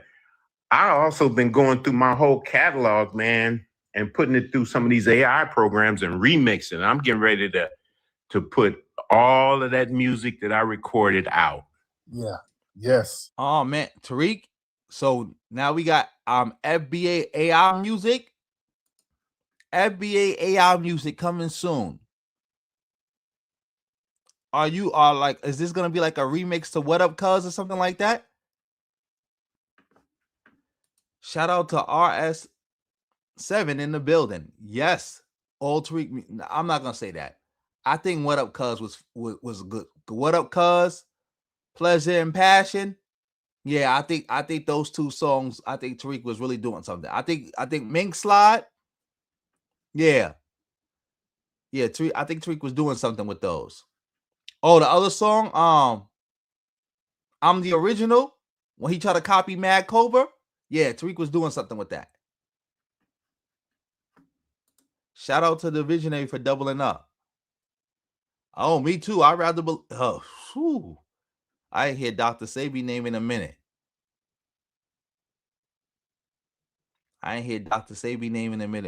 That's good. As a matter of fact, I can't say that's good because what if people want to hear AI music, they should be able to do it. But I don't know. They demonetizing it. So yeah, so if people want to still put it out, they can still put it out. I thought they said they was banning it, but yeah. That's cool. Yeah, this is crazy. Let's keep going. Because I turned down a lot of deals with them home. Yeah. Oh yeah. In Hollywood, it's home. Oh, so Tariq censored the word homo. You could call Africans tethers, cheetah piss, all kind of disrespectful names. You'll even let a white man call black people the N-word on your platform, but you're gonna censor homo. Hey, yo. Town. And man, I love when you be beating up these punks. These punks come on there and try to hit you with that nonsense. It ain't happening. Man. But yeah, I'm gonna send you a DM. And yeah, when you coming back over here? When you coming back to Tell him I'm glad you beating up on those punks. He ain't beating up on nobody. You see how them punks got him in line because he censored the word homo. To the States. I'll be there in 2 weeks. In a couple weeks, I'll be back. Okay, yeah. Hit me up when you get back so we can get together, man. Because I gotta see all y'all, brother. All right, Thirst. Thank you so much, brother. Love you, man. Supreme protection, God. Yes, my brother. Love you too, brother. That's my OG player partner right there. Well, them brothers gave me so much game back in the Tariq, you don't have no player partners. You have no player partners. day. It was before the internet, but these brothers would have all types of access to books. But they put me up on a whole bunch of shit. Yeah, Thurston, real good dude. Real good, solid dude. Yes, indeed. Solid cat. Speaking of solid cat, let's see this. Shout out to everybody in the building. Can y'all hear me? Can y'all see my screen? Yeah. Speaking of solid cat, let's get into this. Ooh, your name ain't Flex. Boom. Word to Connie Chung and word to Willie Nelson, word to Boris Yeltsin. This is K Flex down with the Ghetto Dynasty. We about to break it down Atlanta style. Check this. Flex. Time to have sex. Flex. Time to have sex. Flex. Time to have sex. Wait a minute, stop. I'm the original. Flex. Time to have sex. Flex. Time to have sex. Flex. Time to have sex. Wait a minute, stop. I'm the original. Flex. I'm the original. Flex. I'm the original. Flex. I'm the original. Flex. Suckers try to be me. Oh, that's enough of that. That's enough of that. That's enough of that. You thought that was trash? I thought he was kind of spitting a little bit. He was spitting a little bit. He was spitting a little bit on that one. You think so? Oh man, I think Tariq was kind of spitting a little bit on that one. I think he was kind of he was really like he was going in. He was spitting a little bit. You said it went triple pack on trash can? Triple trash can. Damn. See, that's a debate whether What Up Cuz is harder than I'm the original. That's a debate. That's a debate. Shout out to Renzo in the building. I'm sorry, bro. Sorry. If I gotta listen to it, you gotta listen to it. Whew. Shout out to Lord of Slaughter in the building. But yeah, let's let this dietary migrant finish up. Yo, these dudes used to wake me up and they used to give me so much game. And they're hustlers. Hustlers. Yeah. Man. Let me see. Y'all raise your hands, family. We got a lot of folks in here. Yes, we do. Yeah, you do, but we're not doing that no more. I don't want to hear no more of this nonsense. Let's get off this. Shout out to everybody in the building. Make sure y'all hitting that like button. Make sure y'all sharing, family. Shout out to all of y'all. I don't know if Irvin Palmer is in the building. He requested this, and I told him I got him. So I don't know if he in the building, but we're gonna get into this. We're gonna see what this is hitting for. Shout out to everybody in the building. Yeah, we back. Quick video. Now, today's video is going to be a follow-up video to when I dropped about 2 days ago. As you can see, Megyn Kelly told Haitians, go back to Haiti. We need to talk. And as you can see, that video almost an hour long. I responded directly to Megyn Kelly. And if you watch that video, then you already know she got cooked, right? She got cooked. That video got damn near 1,000 likes. Shout out to the audience. But in today's video, like I mentioned, like I promised. Oh, I didn't see this video. Matter of fact, I think I did see this video. I don't remember. Because I know I did it my own video going at Megyn Kelly and going at Tariq for co-signing Megyn Kelly. But yeah, let's keep it going. Shout out to the brother. Also, shout out to the Lord of Slaughter for coming through with the 199. Much appreciated, beloved. Woo! Can't make this up. That video at the end. Now we have to address the black auxiliaries, right? We have to address the black auxiliaries, right? Because as soon as Megyn Kelly came out with this statement, we seen a whole bunch of black auxiliaries come out the cracks and the crevices and start cheerleading and start twerking and started, popping their booty, right? So today we're going to react to some of the black auxiliaries and some of the statements that they made as well in regards to the whole, the TPS, the whole, Haitian immigration situation. Now, for whatever reason, even though the situation had nothing to do with them, you had the FBA crowd, right? Now, the FBA crowd, they claim to represent an entire community, but we know that's false because everybody in the community doesn't agree or align with their doctrine or their rhetoric or their sentiments, right? It's kind of like how, for example, the xenophobic South Africans claim to represent all of South Africa, all the millions of citizens in South Africa, but you have a lot of South Africans that don't agree with what they stand for. Just like, for example, in the Sahel, you have the terrorist groups, you have JNIM and Al-Qaeda. They claim to represent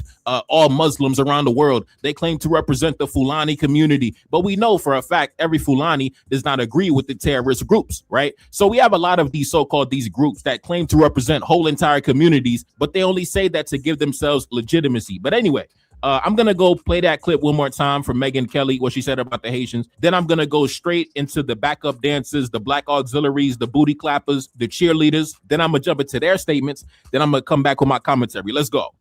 You being here only dilutes it for us. Those Ooh, wait. Before we get into that, shout out to everybody in the building.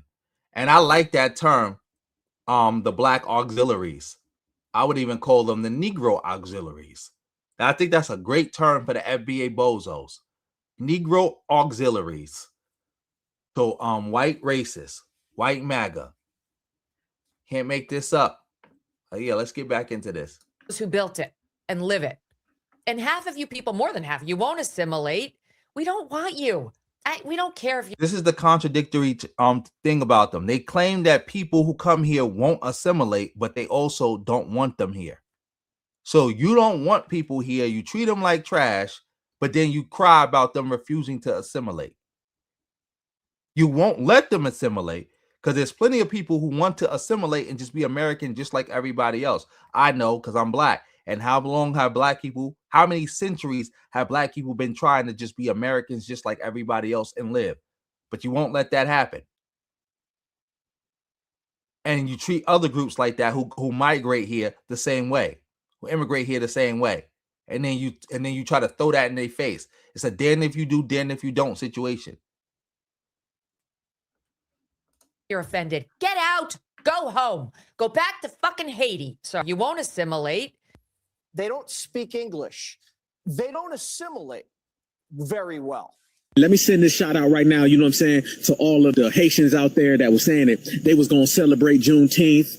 You won't be here at the next Juneteenth. Shout out to all the Haitians that was running around here and they was telling foundational black Americans that we owe them. I even seen a Haitian say that they're the original black Americans. I done heard it all, family. And I just want to send a shout out to all of them. You know what I'm saying? I hope your plane ride back home is smooth. You know, I hope you land safely. I hope you get there. And then when you get over there, you can hop back on TikTok and then you can tell us what it's like. I need all of the Haitians out there to go ahead and document your journey back home. That's what I'm very, very curious to know. The mud huts, and we want to see the back to home stories. Please post them all. Hey, that was going to be my next one. I want to hear the Mud Hut Chronicles. Tell me what it's like to go from trying to eat at our soul food spots to now you got to go eat at your mud hut spots. I just want U.S. You hear this nonsense? You heard this nonsense? Like these weird squirrel eating, raccoon eating IDPs think they oh my god. I think I might have to take us down to IDP FBA bushmeat alley again. I think we might have to go down that alley again. I don't know. We'll see. They thought they had a chance to finally get close to the object of their affection, so they jumped in the ocean, sailed over on a dinghy raft, whatever it took to get here. And because white power was, at least temporarily, willing to use them as front men to crap on the only opponents of white supremacy, the foundational Black American population, a lot of folks from abroad thought that they could not only escape Haiti, but they could escape Blackness too. Well, at times like this, you got to wonder, where are they at now? You'd think they'd be the first ones to be sticking up for their fellow Haitians, considering how boldly they were talking trash about us. So why aren't they staying a peep for their own?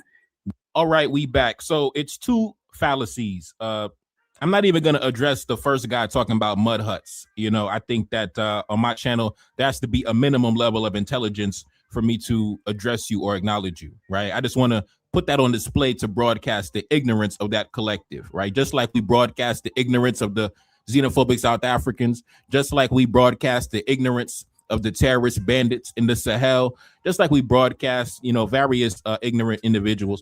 But I want to address the two fallacies, right? So Professor Black Truth, right? Professor Black Fiction, that's what I should call him, right? So he said that Haitians are trying to escape. Student white lies. That's what we call them over here. Student white lies.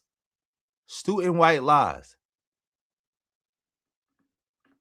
Student white lies. Oh, wait. Time out. Let me see. Another foreigner mad at Tariq.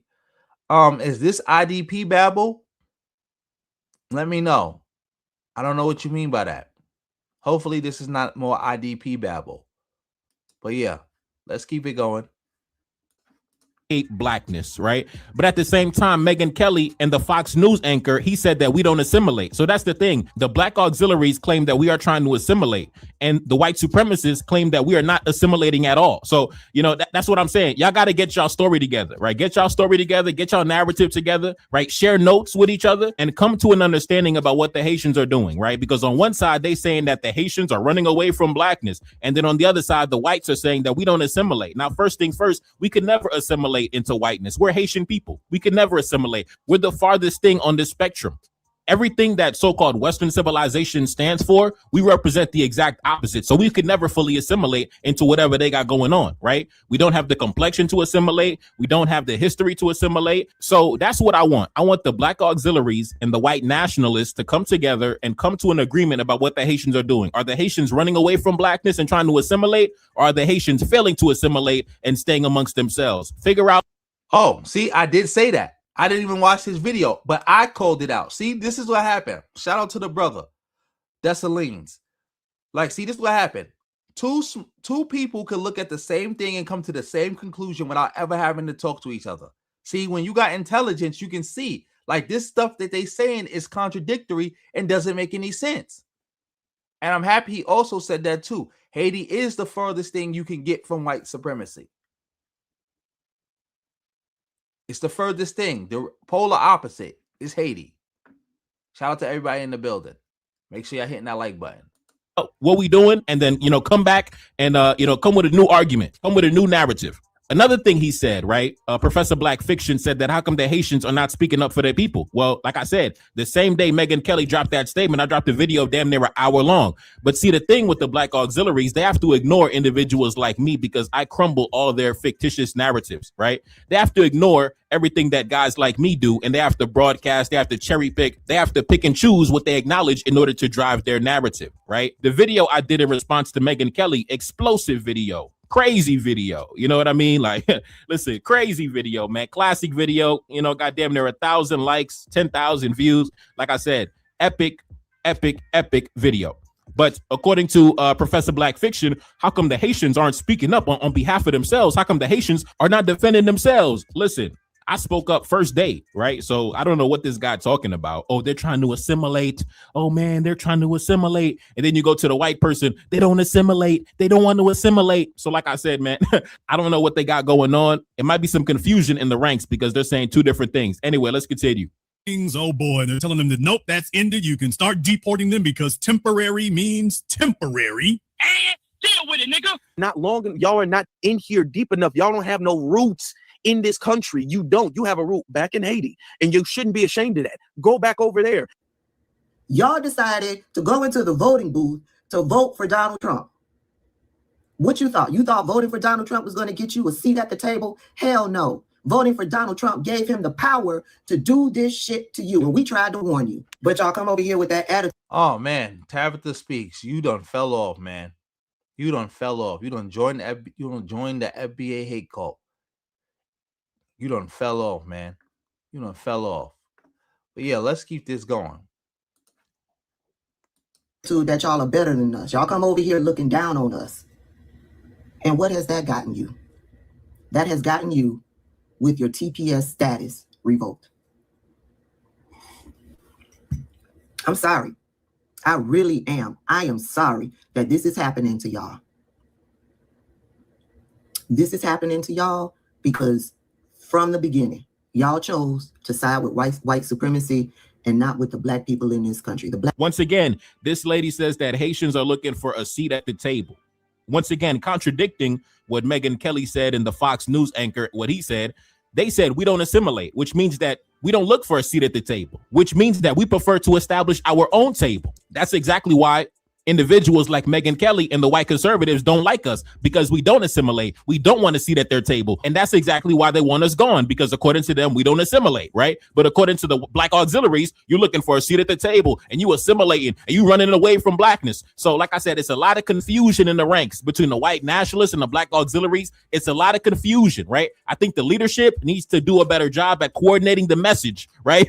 You guys need to do a better job at coordinating the message, because y'all sending out two different messages to the people. Are we assimilating? Are we looking for a seat at the table, or are we not? And then she claims that, oh, you guys thought that you're better than us, right? Once again, like I said, Haitians get it from all sides, right?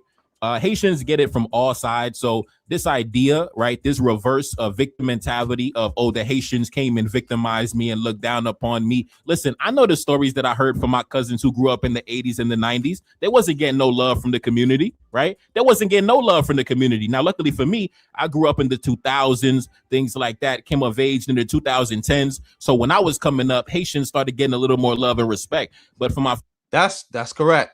Like in the 2000s, like the whole way people saw Haitians change. That's the funny thing about it. The only group that really ever got any smoke in America, like from black people, like even before this FBA nonsense, was Haitians. And one of the reasons why is because white people really hated Haitians. Haitians are the most hated group of black people on this earth.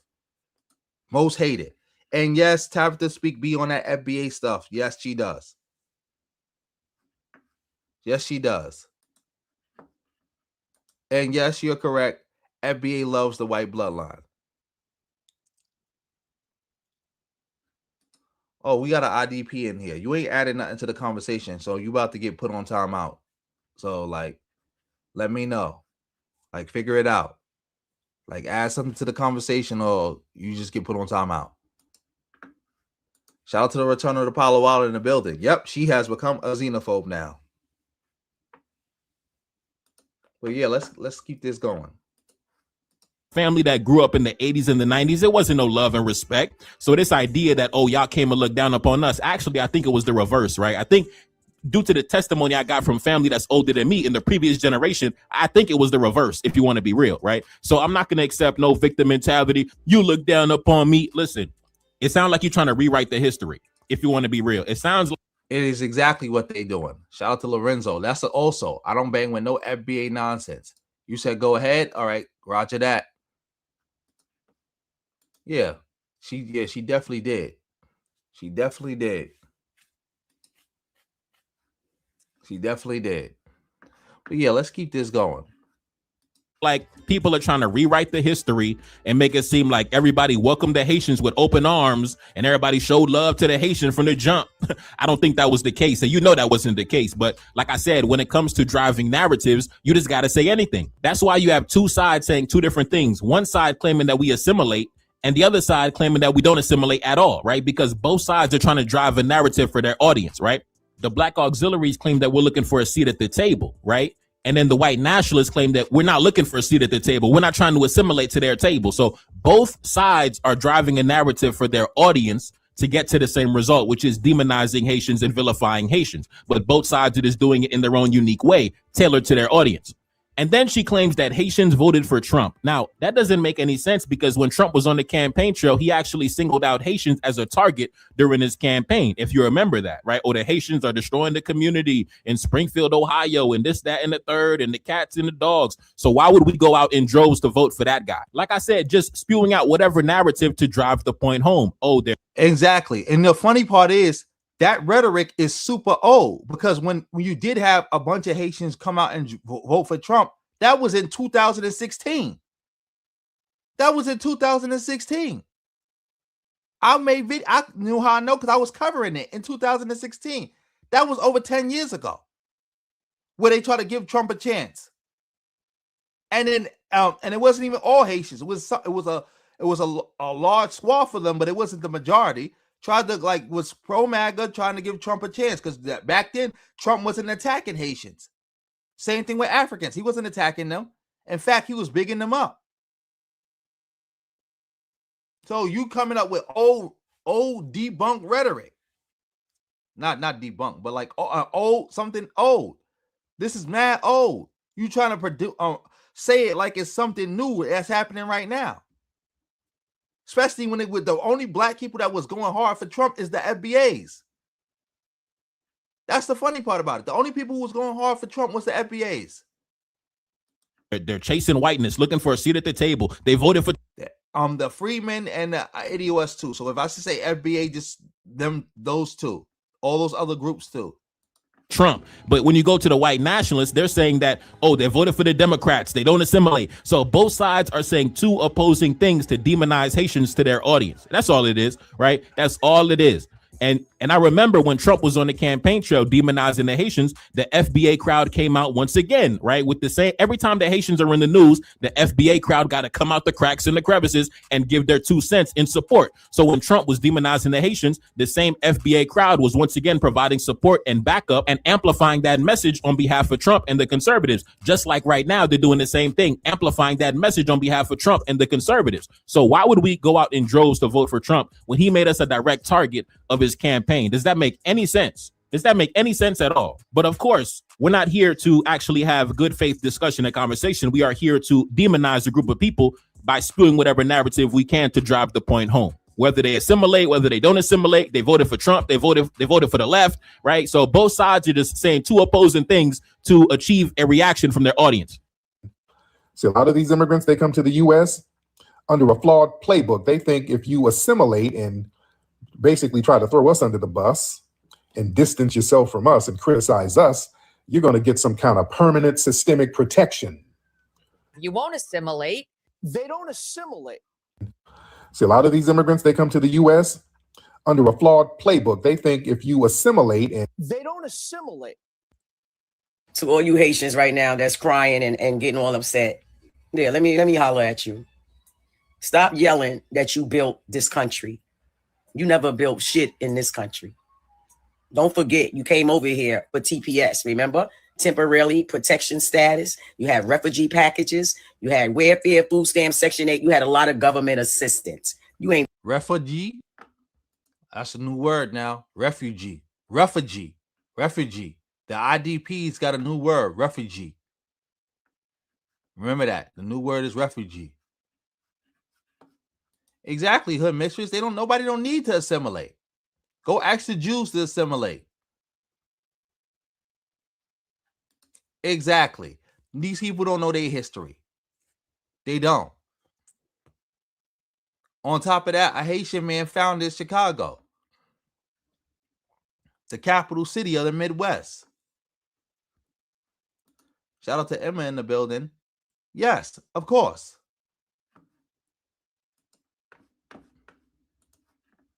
built a damn thing over here. Okay? Number two, you never even fought for shit over here. You never bled. You never sweat. You never cried. Now, if you want to sit here and lie and say you built this country, then why the hell you ain't back home building your own country? You see how that worked? Somebody could say, well, if that's the case, you saying you built America, then why you ain't build your communities in America? Why every time you get $5 over lunch money, you got to go move where the white people at? America's your country. You built it. Why you built every part of America but the part you live at? Why I built every part of America but the part you live at? Inquiring minds want to know. You built the country, but you forgot to build the part you live at. Like, come on now. So we're not going to go there. We're not going to go there because we know who built this country. We know who did that. You ain't built a damn thing here. Now it's time to leave and just do it quietly. It's time to go home. You don't demand our government to keep you. Who the hell do you think you are? Nonsense. Yes, exactly. These people are weird and disgusting. They don't know anything about the history. Nothing. That's the funny part about it too. If they actually knew Black history, they would know that Haiti is the foundation. They like to use this word foundational so much. They like to talk about foundations. Haiti is the foundation. Haiti is the first queen of Black liberation. I think I got to make that video over.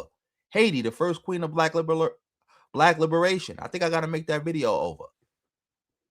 Shout out to everybody in the building. You teaching. Chocolate covered white people. You teaching. And also, family, make sure you supporting the stream any way you can. We already halfway to the goal. Hopefully, we can hit the goal tonight. If we can't, that's all good too. But make sure you support the stream any way you can.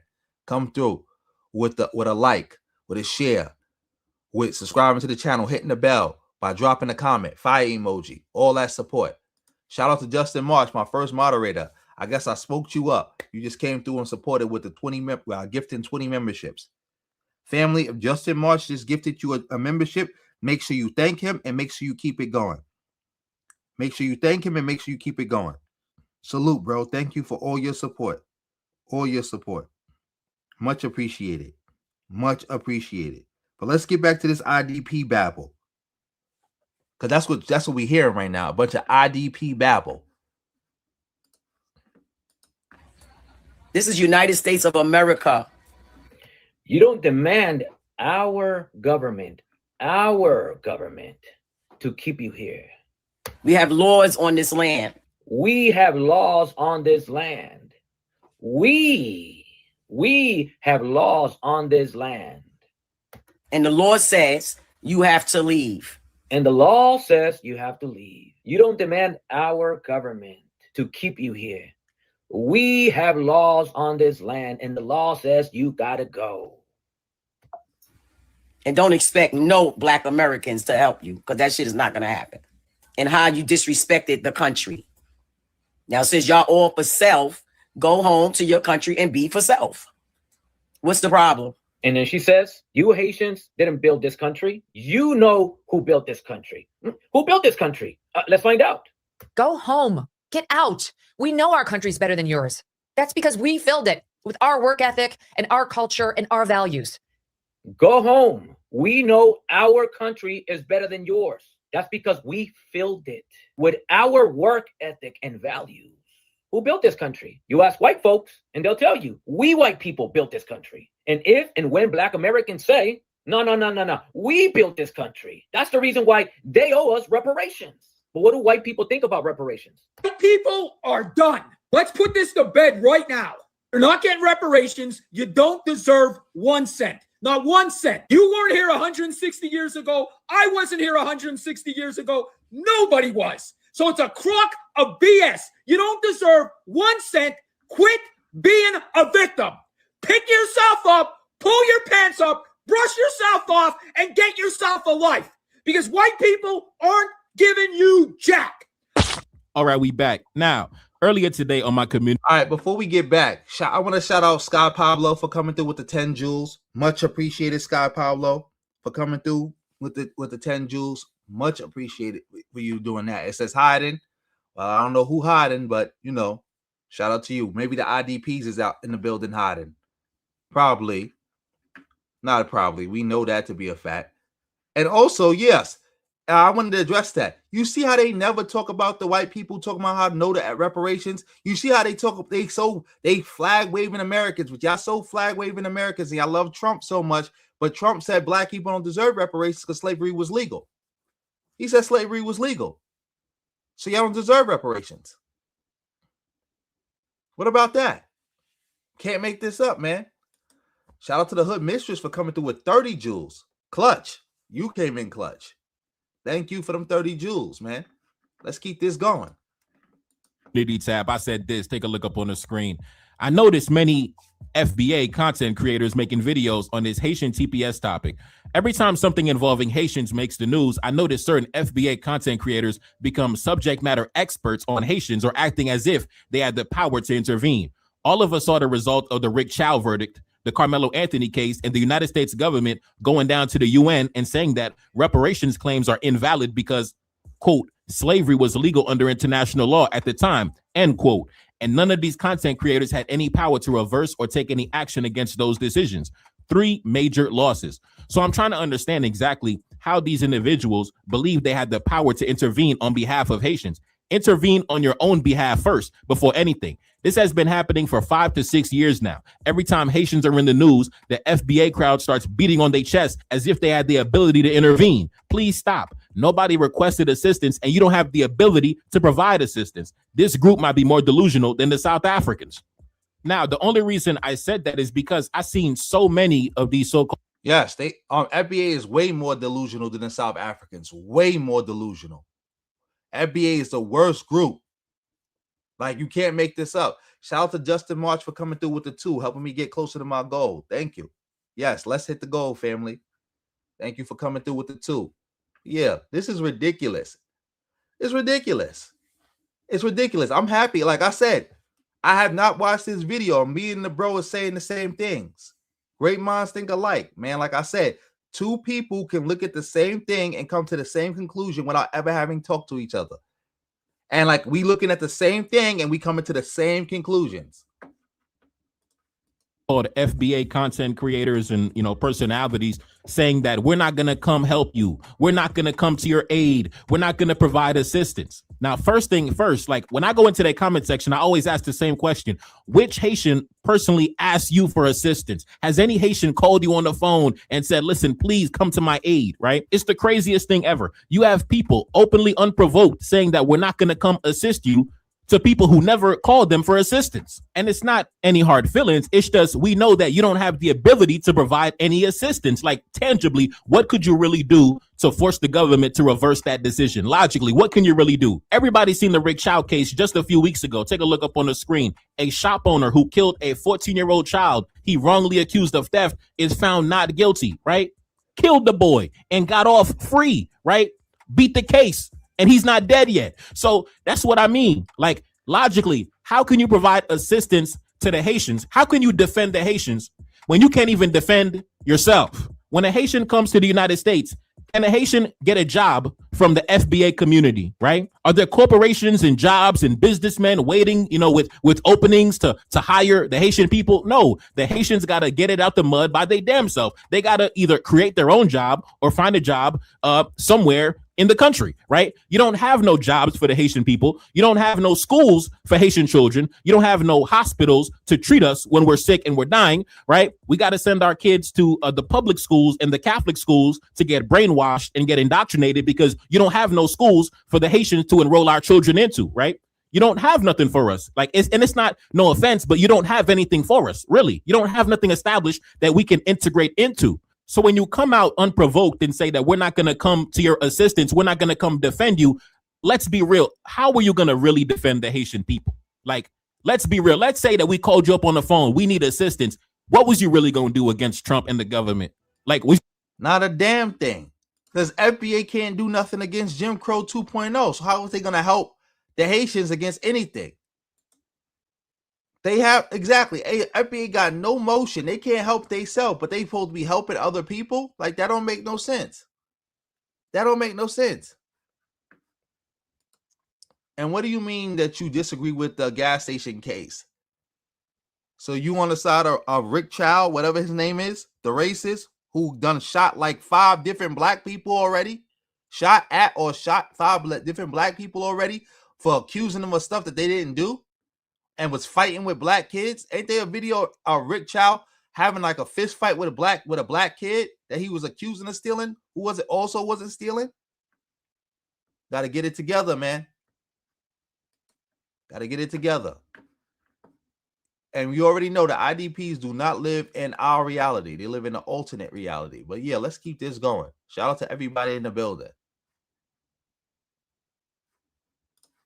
You going to mobilize the aircraft carriers against, like, what was you going to do? Logically, realistically speaking, what was you really going to do? And the reason why I mentioned the Rick Chow case and the Carmelo Anthony case and the vote at the UN, where the United States basically said that reparations is invalid because, according to them, it was legal under international law. As you can see by the headline, the United States is one of 3 countries to vote against the UN resolution calling slavery a crime against humanity. So the United States government voted and said that slavery, right, the crimes and torture of your ancestors wasn't even a crime against humanity because it was legal, you know, during that time, right? It was legal under international law. And when Trump said that, what did any of these individuals say against Trump? Did they open their mouth against Trump? No, not one of you made a video. Not one of you gave a response to Trump. Now, I made videos about it. I responded to Trump, right? I made a video debunking Trump and gave him a rebuttal. And I'm not even a Black American. Listen, that don't got nothing to do with me, right? My country voted yes. That don't got nothing to do with me. My country voted yes.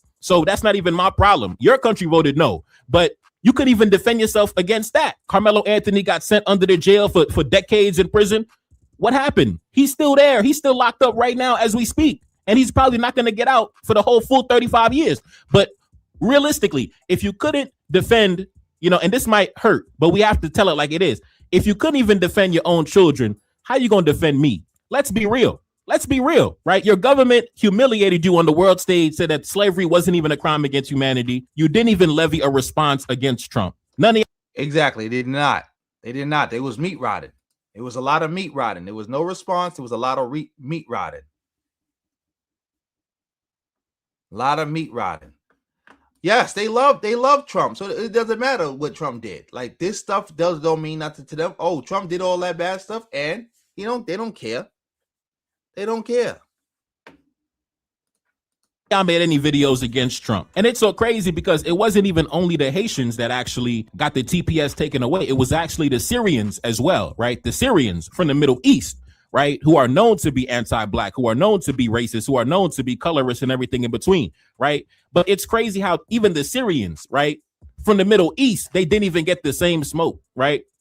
The Syrians didn't even get a fraction of the smoke, right? And that's why I say they might be worse than the South Africans, because at least the South Africans don't just That's what matter of fact, I said no. Correct. They didn't give the Syrians no smoke, just like Trump didn't.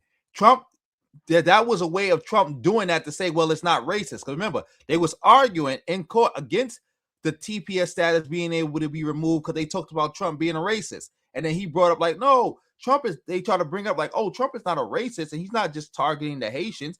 Look, there's other people you losing their status too. Exactly.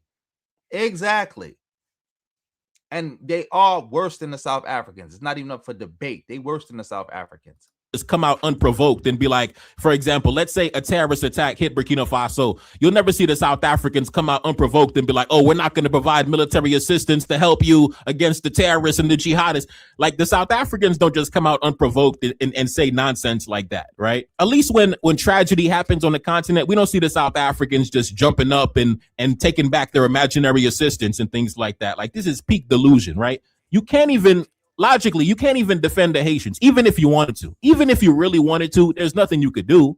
Seriously, there's nothing you could do. Going back to, like I said, when Haitians come to this country or any Black immigrant group, you don't have any systems in place to integrate them into. You don't have any, like I said, no small businesses that we can get a job at, working at. No, we got to start our own business, or we got to work for a corporation that's already established, because there are no systems in place, right? You can't employ us. You can't defend us. You can't educate us. You can't feed us.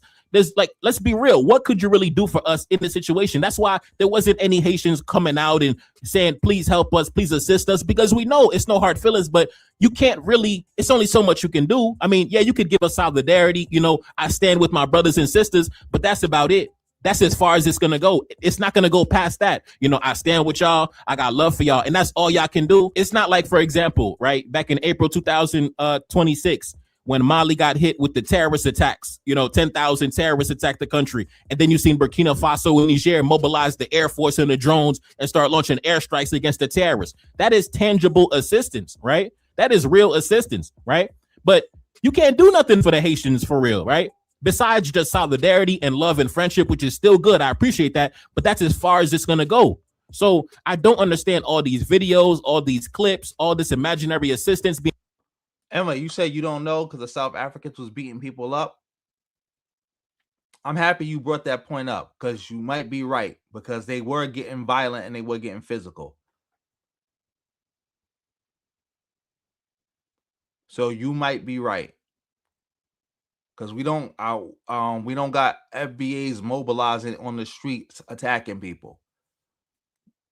And hopefully never. I was about to say not yet, but hopefully never. So you might be right. I still think FBA is worse, but that was a good point that I didn't consider. That was a good point that you made that I didn't consider. But in a way, FBA is beating people up because they're pro-ICE and they're pro the Trump administration. They just like the people of Israel. The people of Israel don't have to get personally violent because the IDF is getting violent on their behalf. It's the same thing with all these FBA bozos. They don't have to get personally violent because the government is getting violent on their behalf. Remember, they supported the Trump administration to bring this into fruition. I can't even. I'm running out of English listening to FBA. I'm about to say referee, like that lady said. But they voted for Trump. They supported Trump to bring about this outcome that we're seeing. All these people dying, in ICE facilities, all these people being beaten, people being shot. This is all state-sponsored violence. State violence done through the state that they supported. And when they see the violence, they say, aha, I voted for that. At least with the South Africans, it's individuals doing this or groups of individuals. The South African state itself is not, they didn't put them in power to like, all right, let's do mass deportations and stuff like that. So again, I do believe FBA is worse. But shout out to you for bringing that to my attention. Because like, yeah, I forgot to mention that part. I forgot to take that part into consideration. Shout out to Emma. Shout out to everybody participating in the stream. See, this is why it's important to drop comments. That's why it's important to drop comments. You already know. Salute to everybody in the building. Make sure y'all hitting that like button. Oh, we got a 10. Let me see. Oh, I cannot see this name. Too many. Is that an I? I can't see the name.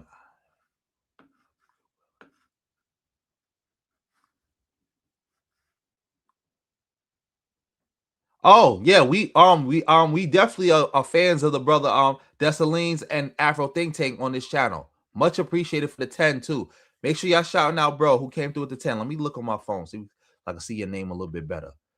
But yeah, make sure y'all do that. Shout out to everybody in the building. Make sure y'all supporting the stream and make sure y'all go subscribe to bro channel and go subscribe to Afro Think Tank. Yeah, let's keep it going. And taken away that wasn't even requested in the first place.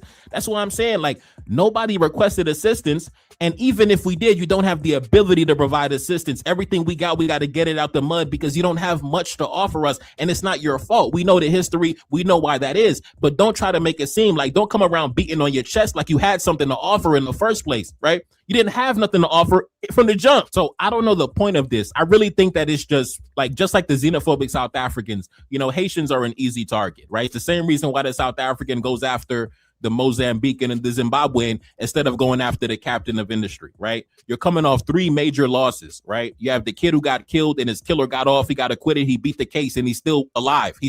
Nobody got him yet, right? He's still alive, walking around, enjoying life.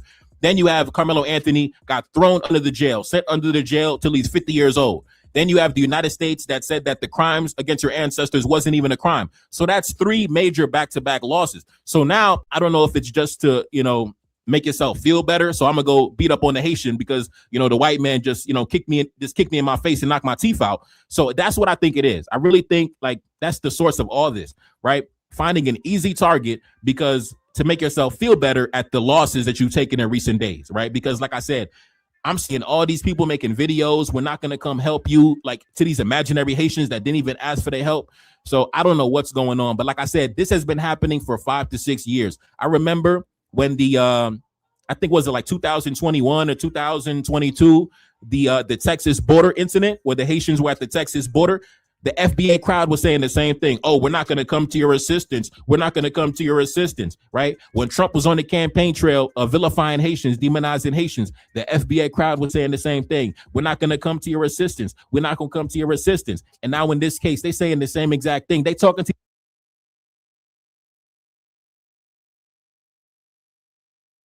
Yes, they keep saying the same thing. All this imaginary help. They can't help anybody, but they magically gonna, we magic FBA could save you. It's the same thing with the red pill dudes who be like, oh, we could save black women in the black community and the black kids if we wanted to. They ain't saved nobody yet, but they keep talking about how they not gonna save nobody.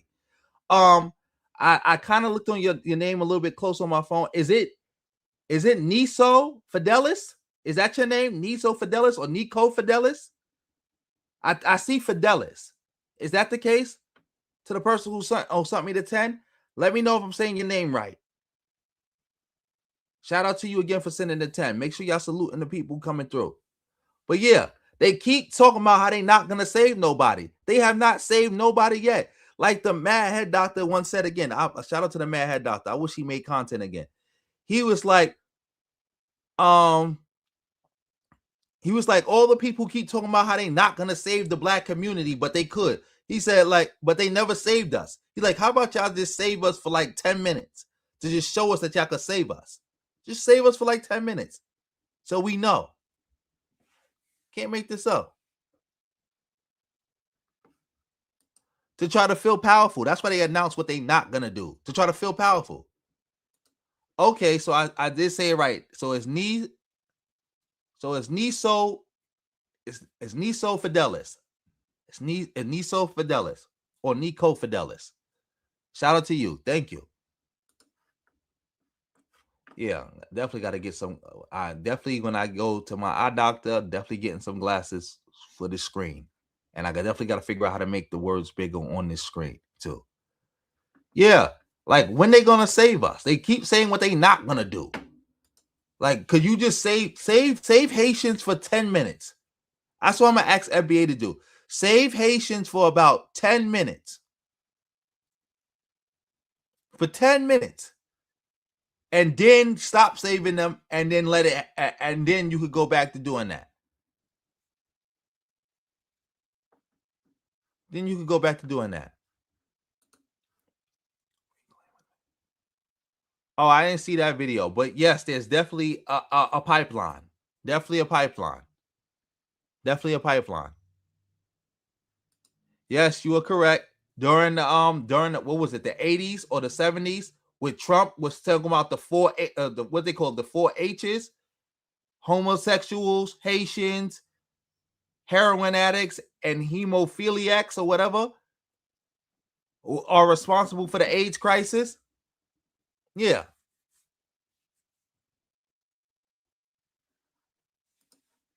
No, these are people who claim benevolent. There are people who claim that the black community is lost, it's no good, it's trash, it got to go in the garbage, there's no helping it, there's no saving it, and they refuse to save it. Like the black community is lost and they not refusing to saving it. So it's like, all right, if we so lost and you refusing to save us, how about, and y'all never saved us, how about y'all save us for 10 minutes to show us that you actually got the power to save us, and then we can negotiate y'all saving us. Because that's what they used to say. They used to be like, oh, we not saving the black community because y'all didn't want us, and y'all turned y'all back on us, and y'all thought y'all was better without us, so now we going our own way, we not saving the community. And it's like, you can't save the community. And then they'll swear up and down they could, and it's like, well, save the community for 10 minutes then. Show us you can save us. But yeah, let's keep this going. These imaginary Haitians that never requested their assistance in the first place. We're not going to come to your assistance. They've been beating the same drum for years. Like, let's be real. Let's just end it right here. You don't have the ability to provide assistance to no Haitian or to any black person anywhere. Like I said, before you can extend the olive branch and help all these other people, you need to possess the ability to defend yourself first. Intervene on your own behalf first before you try to intervene on behalf of Haitians or anybody else, right? You haven't even proved that you can intervene on your own behalf. So I don't understand all these videos and these live streams I'm seeing. You don't have the ability to help nobody. not even your own children. So how are you going to help a whole different community of millions of people? Focus on your children first, right? Once you can defend yourself, then you can defend other people. But you're skipping steps. Y'all skipping steps and y'all making videos, getting ad revenue and beating on your chest and booty clapping and backup dancing for white nationalists. And I don't understand, like, the level of discourse has really decreased, right? Like, the level of discourse and the conversations on my channel is at such a high level. And then when I go to y'all channels and I see the level of discourse, it's like, it's really pathetic, right? It's really sad. I don't know if it's like because it drives traffic and revenue. I don't know.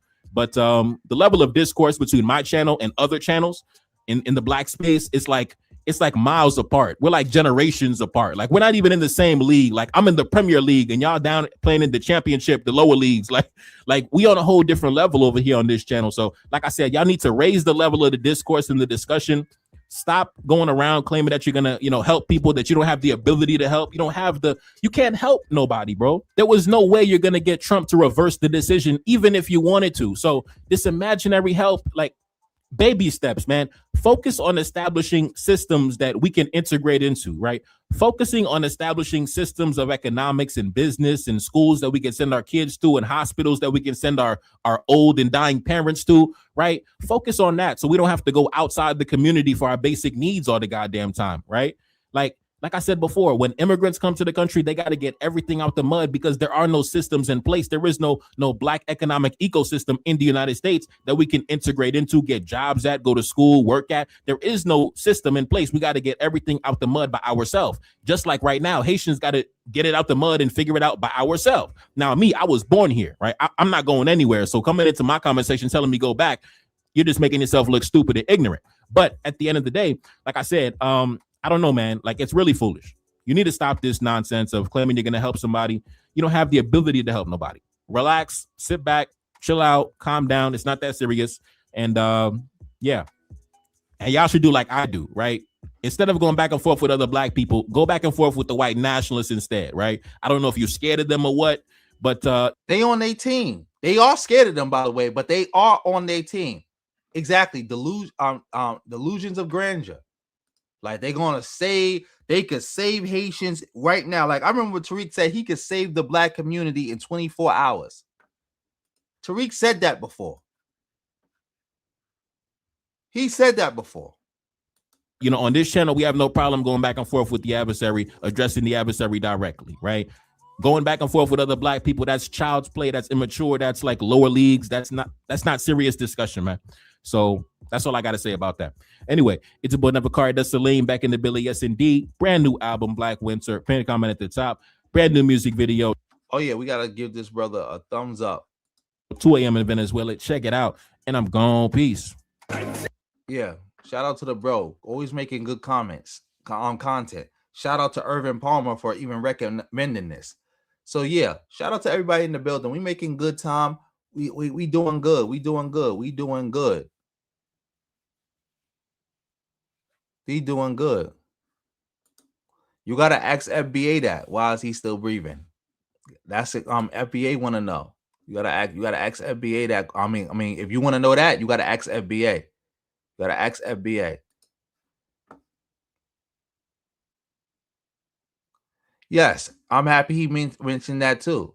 Like I always tell people, like when I gave y'all the breakdown of where the ADOS ideology come from. That's where it come from.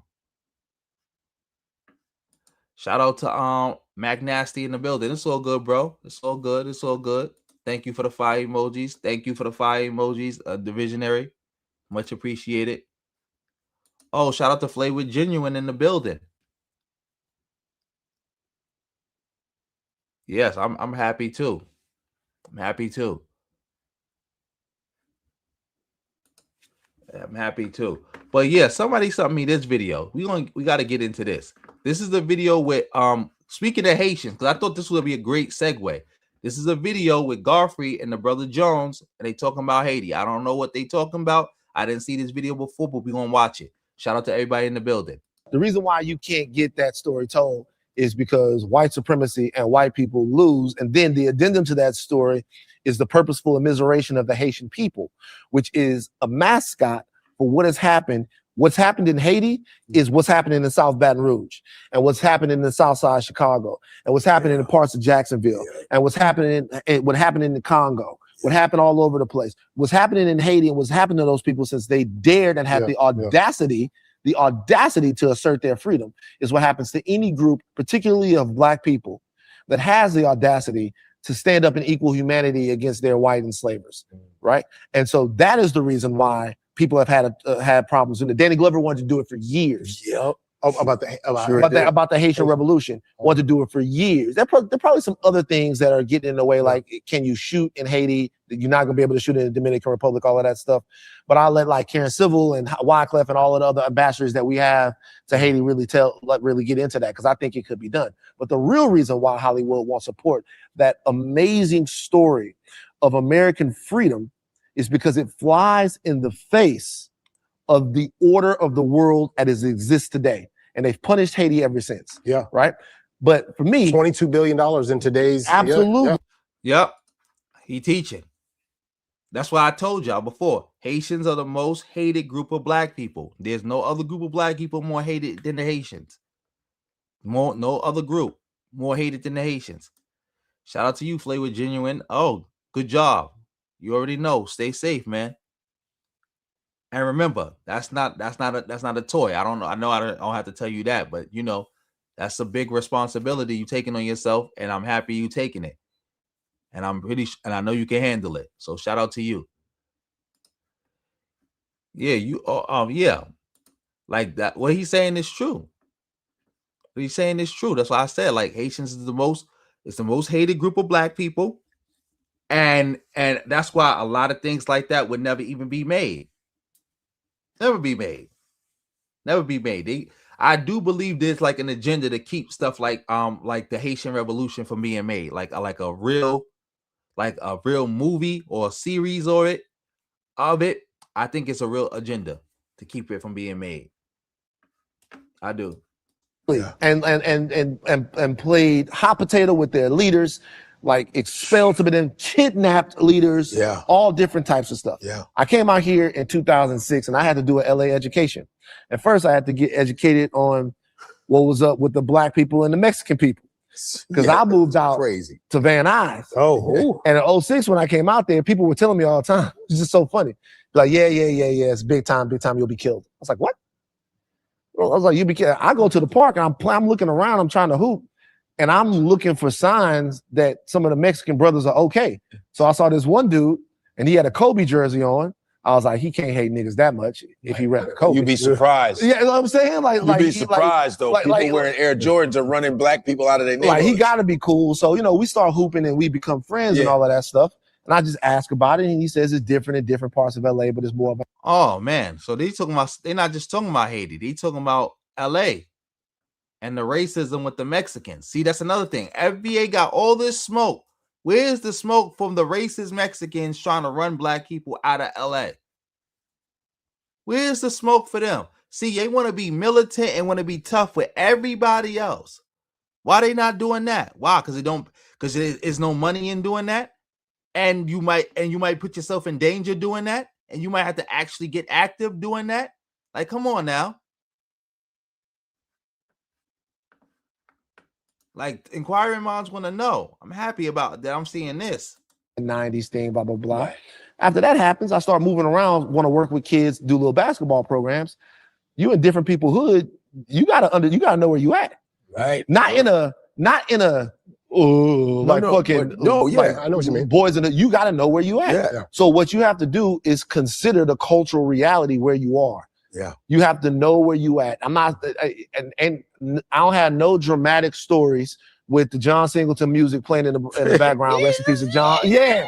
I don't have no dramatic stories. Get your pack ready. Oh, my bad. You're not punching the air. You're not punching the air. I don't have no dramatic stories. But what I do know is LA has a very distinct culture in the areas of LA where Black people come. So you need to be aware of that culture. How long did it take you to learn it?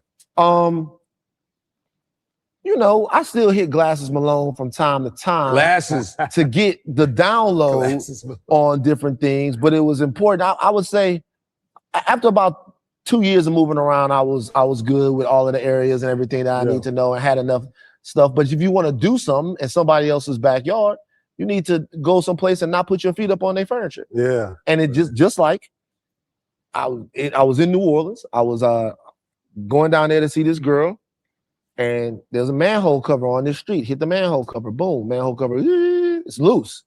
Well, if you hit that manhole cover too fast, they know you're not from there.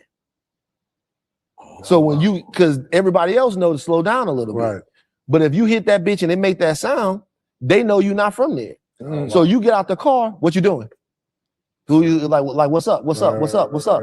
These are the ways, and that obviously some of that is street culture, but some of that is also just Black culture. We want to know what purpose you have in our neighborhood, because things that come into our neighborhood from outside of our neighborhood oftentimes come here to do us harm. That's right. So even when I was in Los Angeles, I did not want to be a Beverly Hills, Santa Monica, West Hollywood, Studio City Black person. I wanted to be a Black person that moved around in LA, in different parts of LA where Black people are at. Yeah. And so in order to do that, you have to familiarize yourself with the culture there. Right. And LA culture got a lot of rules, brother. Oh yeah, there's a lot of I mean, my whole life. Oh, so this video is not even really about Haiti. It's really about the LA culture. Shout out to the diasporian in the building. I ain't see you today.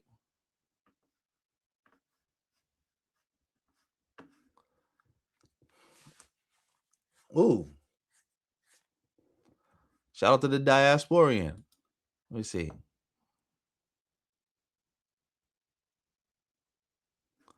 Guru.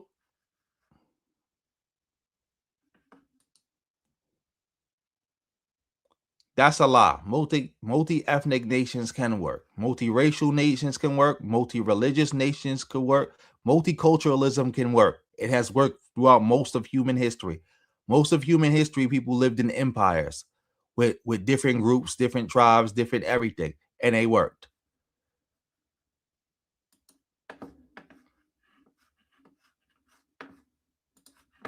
I mean, I've been out here. It's like my whole life. You know, that actually leads me to this, because there is a certain, grace period that I think has to be given to make a transition. And I want to bring up Tyler, because I felt like Tyler got the raw end of the stick. Yeah. And because she came from a different culture, and everybody. Now we talking about Tyler. So I guess Haiti was just the first 2 minutes. But to be complete, we're gonna go see if they mention Haiti again. I like this shirt that Godfrey got. This 154 shirt. That shirt is tough. And this shirt that the other brother got on, I don't know who this is, but this Ghana shirt, that shirt is tough too. Just jumped on her because her music transcends through all different lines and through like music can, right? It's such a powerful tool. But yet I was just like, wait, if in her country, this is how she was recognized and this is how she grew up, then, I get the historical, the heaviness of it here in the States.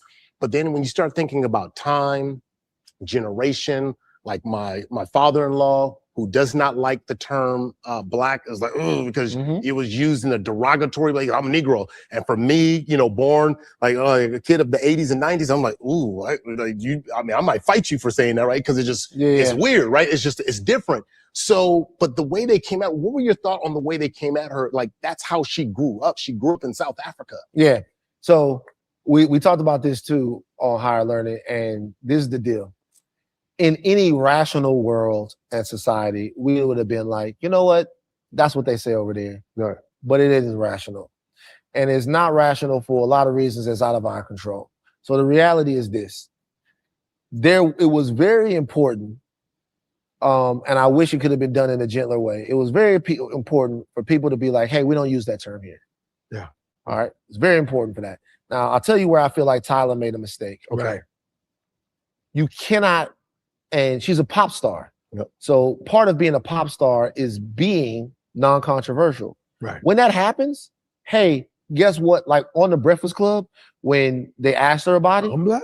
and people in the background were getting involved. No, hold on. This is the way we talk where I'm from. And she's done this recently. Yeah. I understand the deep and painful history that's involved with what Black people call themselves. Yeah. That from Negro to Black, That type of cultural technology was invented in barbershops, in people's homes, by Stokely Carmichael, at lectures, and all of that stuff. We fought to rename ourselves. Yeah. So while I hit on that accidentally, my bad. This is the history. Learn it. Period. That's it. And then after you do that, if I do that, if I do something with y'all culture. So they talking about Tyler. Let me just say this. Tyler did nothing wrong. If anything, it's her PR team that did something wrong. How are you bringing her to America and nobody thought to address that issue? To tell her like, hey, colored means something different in America than it does in your other country. In South Africa. That's her team's fault. That has nothing to do with her. That's her team's fault. But shout out to Tyler. She's on her way to being a Black American anyway. If we're gonna keep it a billion. If she stays in America a little bit longer, and she keep being in America like she doing, she on her way. She gonna be a Black American. She on her way. Shout out to Old Gold for coming through with the $4.99. Much appreciated. You already know. Thank you. You know I'm gonna keep up the good fight. Oh, we got Princess Morales in the building. That was Justin March who gifted you the membership. Shout out to Justin March again for coming through gifting memberships.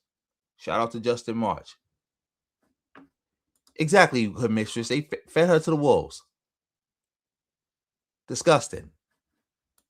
Oh, yes. Trump is not. I heard that Puerto Rico has been without power for some time now. Like it's getting really bad in Puerto Rico. This is why Trump is an unmitigated disaster.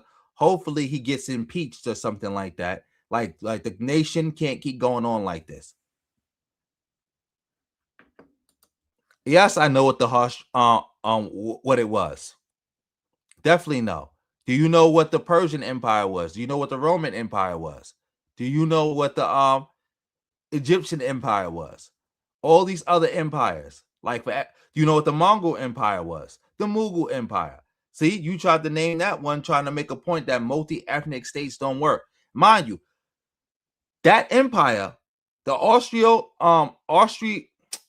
can't even talk right now. Hungarian Empire lasted for a long time.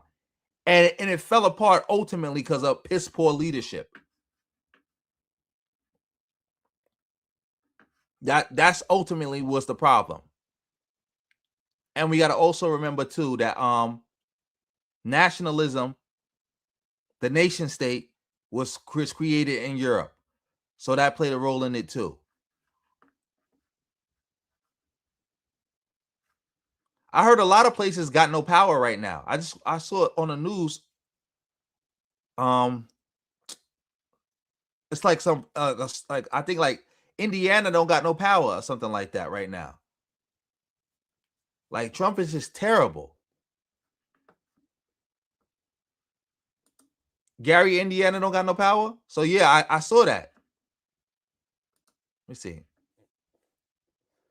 Oh, see, like Trump is a total disaster.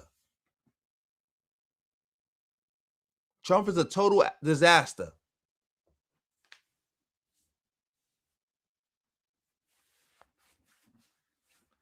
Total disaster. Like I'm running out of words. I couldn't believe that. I couldn't even again, this FBA stuff has got me to the point where I couldn't even pronounce Austro-Hungarian Empire. Ooh. For the most part, yes.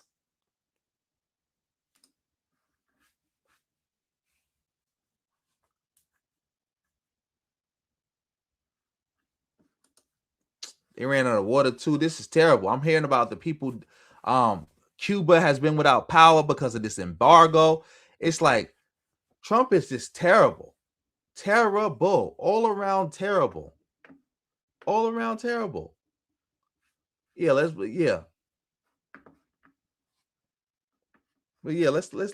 keep this going. Let's finish this up.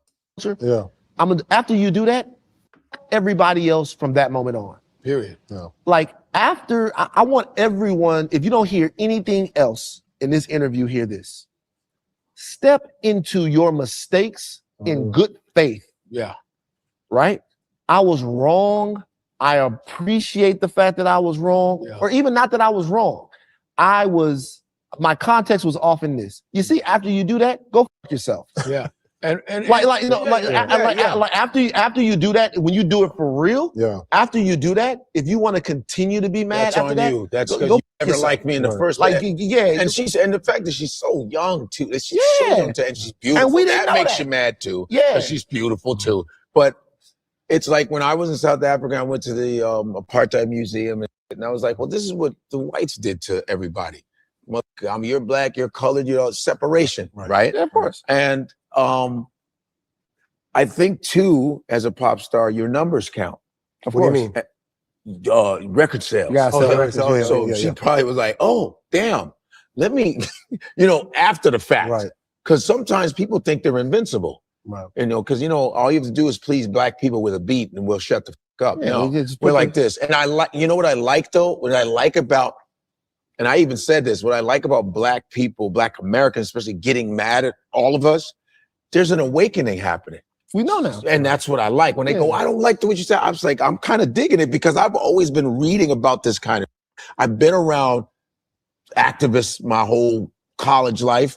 So I like there's an awakening. I don't like when no one cares. I like when cats is like, yo, I didn't like that thing you said about. I said, great. Remember when we had that one-on-one? Yeah. We had to have a one-on-one. We had a one-on-one. He said something. They were like, yo, man, your boy, dog. What's wrong with him? I said, first of all, he played in the NFL. It's very black. Right. Yeah, okay. yeah. He played in the NFL. He was a damn good linebacker. His brother was linebacker. So first shut up with that. Yeah. And so we went one-on-one. I said, why don't we do a one-on-one so you could explain yourself? Yeah, right, yeah. But we did that. And it's okay though. Yeah. Because this is like what we're having real conversation. I think you've explained stuff the best though. Yeah. You're what But you know what else? A lot of times we say something else. We all make these cultural snafus, but normally it happens in somebody's kitchen where they go, nah, don't say that.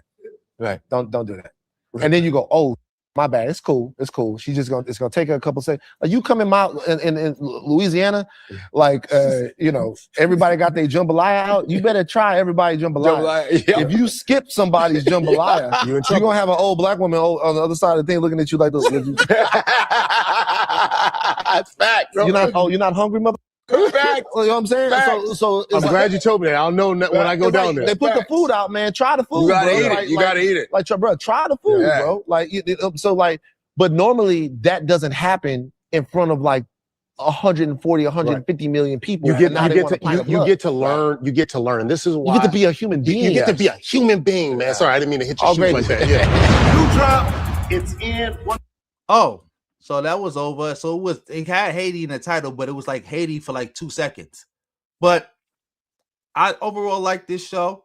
I think it's a good idea. I like what Garfield is doing. I think the other brother's name is Akbar.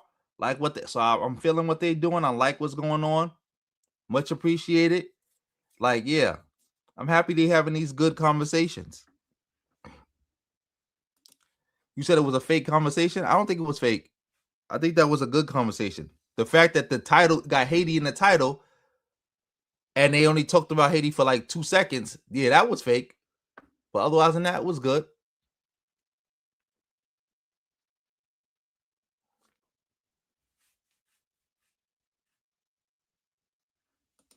Oh, dag, things is that bad in Gary, Indiana, and nobody talking about it. Nobody talking about it. Ridiculous. Let's see.